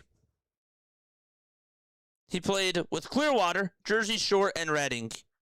He had a 1.56 ERA. 22 games started, 1 complete game, 1 shutout. He went 103 innings, and he had 155 strikeouts. 155 strikeouts and 103 and 2/3 of an inning. Just give up 18 earned runs. In AAA, this is what I want you to understand. In AAA, he had a 2.54 ERA in 5 games started, and he struck out 37 batters in 28 1/3 of an inning.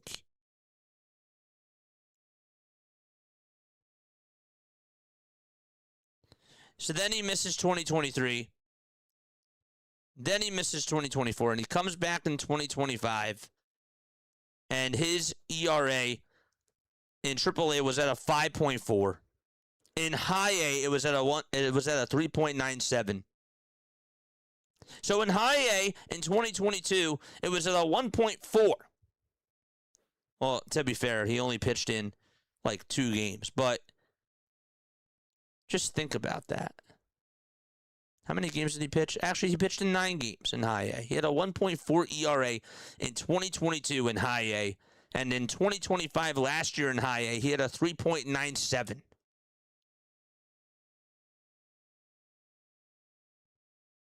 And then in AAA last year, 22 games, a 5.4.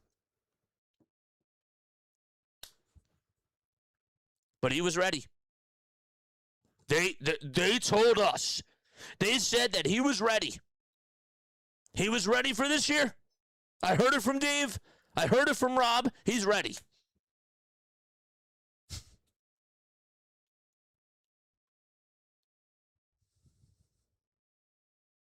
The kid's ready.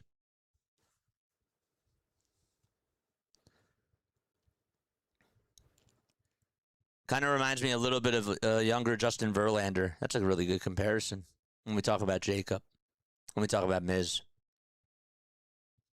It's a good one. Again, I'm watching tonight's game, and I said Steven Strasburg in his debut against the Philadelphia Phillies.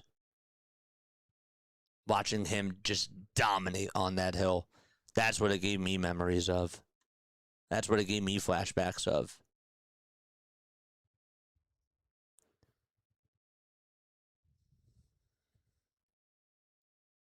Crazy.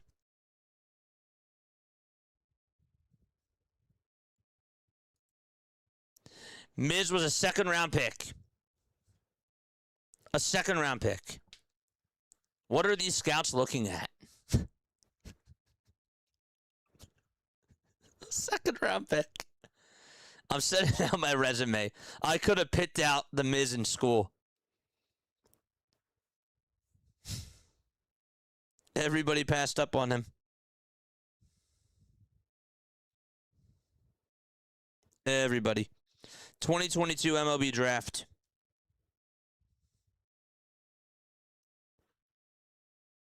Jackson Holliday went before him. He was the first overall pick. Kumar Rocker went before him. He was the 3rd pick. How about Cade Horton for the Chicago Cubs? He was the 7th pick. Who else? Zach Neto? Zach Neto's great, don't get me wrong. 13th pick. Chase DeLauder. Justin Crawford.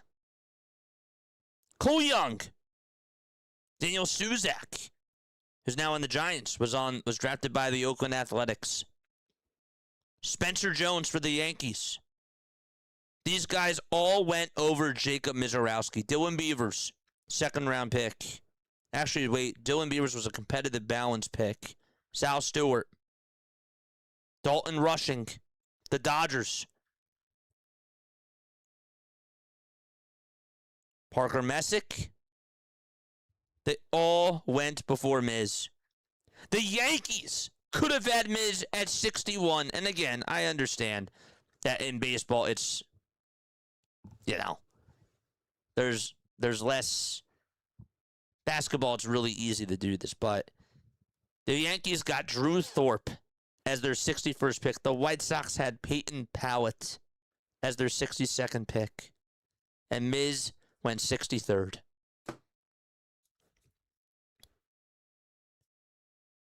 It's crazy.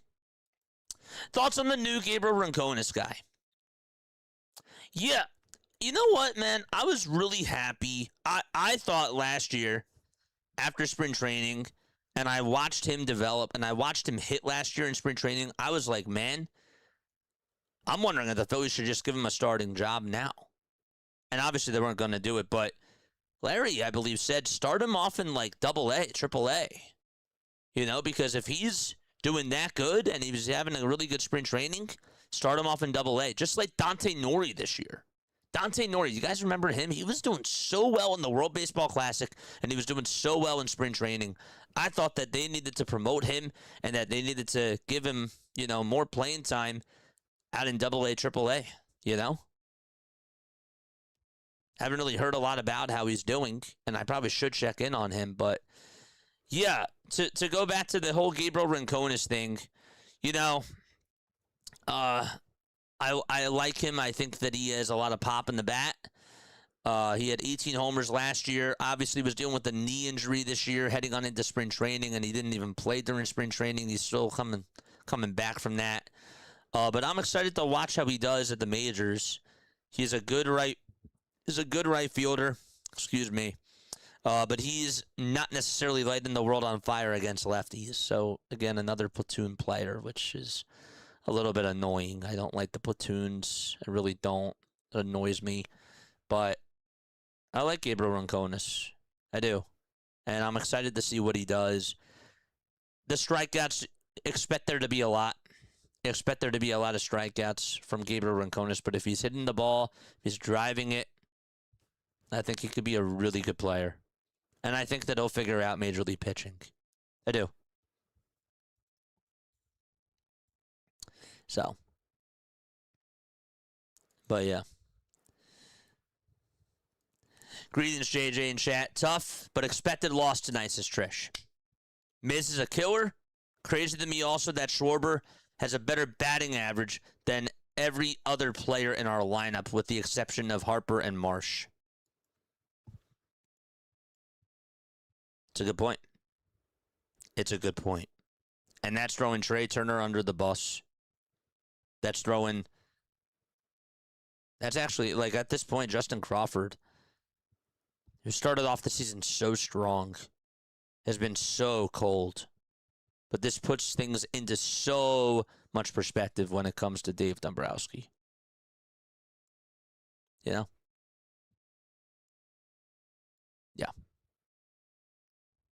That's where we are. They've been. I don't want to take away how bad or how great they've been playing, because they've been playing really well. And I hate penciling.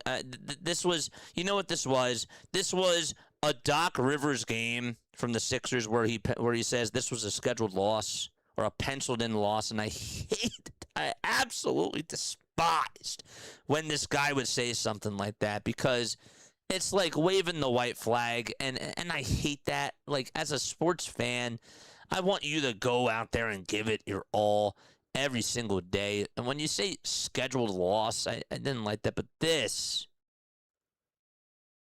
was a game I expected them to lose.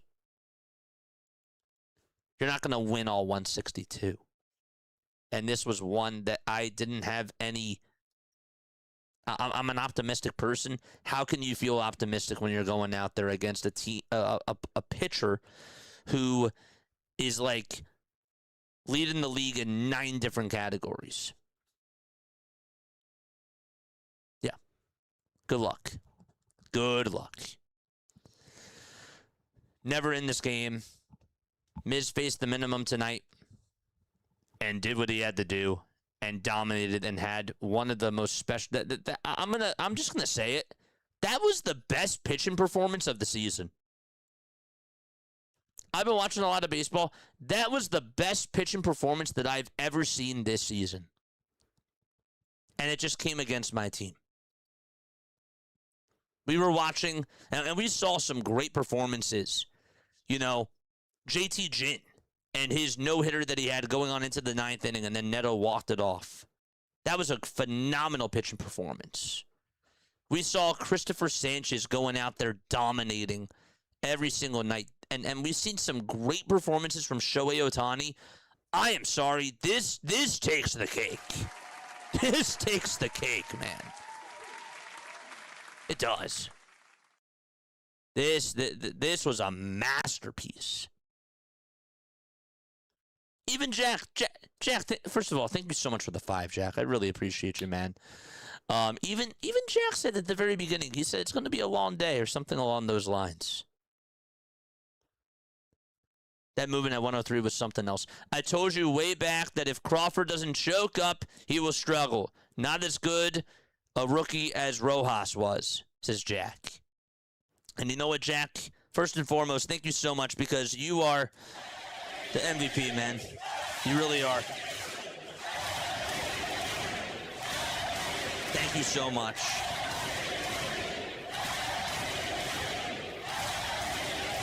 You're so right.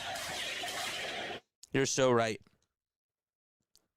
If he doesn't choke up, you did say that, and I agree. I do.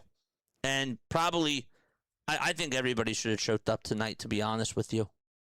I mean, JT already chokes up. That's just his natural thing that he does. But when you're watching this guy throw 103, make the bat shorter. And especially for Justin Crawford and his sake, I am 1,000% with you, man. I really am. He has to be better. Crawford has been struggling by not choking up on that bat. It has to be shorter. And if he's just hitting the ball on the ground, I've come to finally understand that's not good.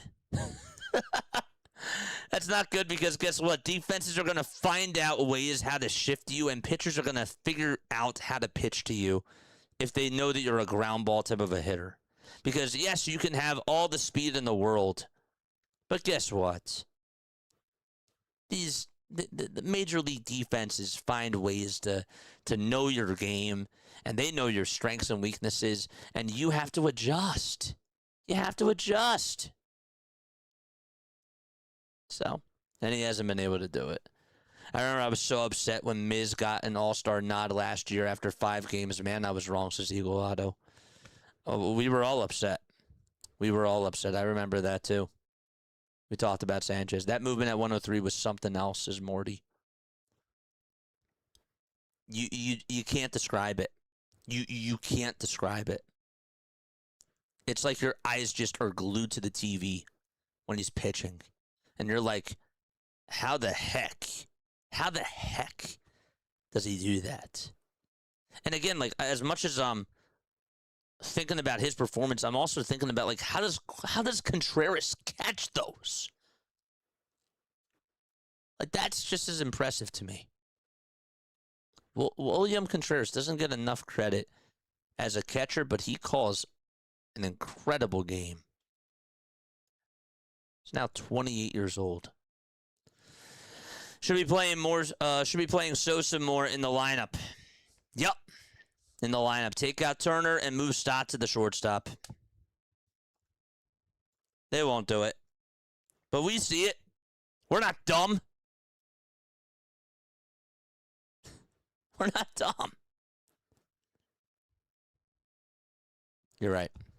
You guys are all correct. 1,000%. All right, chat.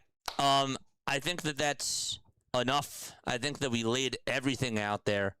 I think that was a fair post-game show. I really do. I feel like that my anger that I directed, and I don't usually like to like pump my chest, but I feel like that the anger that I directed was fair. Okay? I wasn't being illogical about them not tearing the cover off the baseball tonight. It wasn't going to happen, guys. It wasn't going to happen. And sometimes, I forget which pitcher I heard say this, but there was a pitcher that said sometimes, like, when you're just feeling it, like, you go out there on the bump and you don't expect that you're going to be throwing like 100 sometimes, but like when you throw that first pitch and you see it hit 100, like, you're like, and you feel good out there on the bump, like, there's, how can, beating good pitching is tough. And when that pitcher is feeling so good, like, he's unstoppable and he just has the it factor going, he has the confidence, man, good luck. Good luck. That's the new ovation, says Lou. What's the new ovation? We should crowd surf Turner out of the stadium. Got to get the beer snake going, and then at the same time we do the crowd surfing after he makes like an incredible catch or whatever, and he goes back to the dugout. Yeah. So, yeah. Anyhow. But I felt like that was fair. I felt like that was a fair assessment of what the frustrating things are, as well as keeping it real as to how phenomenal Miz was. So, tomorrow, same time, same place. Hopefully it's a different result. I mean, not fun watching your team get one hit by a master class of a performance. No, that's not fun at all, for sure. Aaron Nola's pitching tomorrow. Oh, gosh. Aaron Nola's pitching tomorrow. He's going up against Shane Drohan. Look, I will say this. The offense needs to do well tomorrow. The offense has no excuses tomorrow. There's none. There's none. No excuses tomorrow. They got to put up runs against Shane. And then Sunday, again, Kyle Harrison versus Christopher Sanchez. That's going to be tough. That's going to be really tough. So, but anyhow, after this is done, I want to make sure that I have this correct. Let me we're going to do a redirect, okay? So let's do that right now. Yes, crowd surfing. JJ Blue Jays won 8-5, dude. That's awesome. That's so good. Big time win for you guys too. Really, really don't want to take anything away from that. We are gonna do a redirect. Who is live right now? Let's go to this. 1 second. Let's see who's live right now. Home. Subscriptions. PAS is live. District Nation is live. Let's go say hi to District Nation. Let's do a redirect over to his channel. What are they in? They're in the bottom of the 7th. Okay. They're getting blown out too. Let's go give him some love because I think that we can all sort of relate to that. I really do, especially after tonight's game. So let's go redirect over to District Nation. Go tell them that I said hi. After the stream is over, what's going to happen is you wait like 30 seconds, and then it's going to ask you if you want to go on over to District Nation stream, and then you're going to click yes, and you're going to go say hi to him, and you're going to press that thumbs up button and show him some love and support. I love you guys so, so much. Thank you all for being on here. I'll be back on tomorrow, same time, same place. 6:50 is when we'll start the stream, and then we'll have our pregame show at 7:20. Love you all so, so much. Lila Tov. Have a great rest of your night, and I will see you all tomorrow.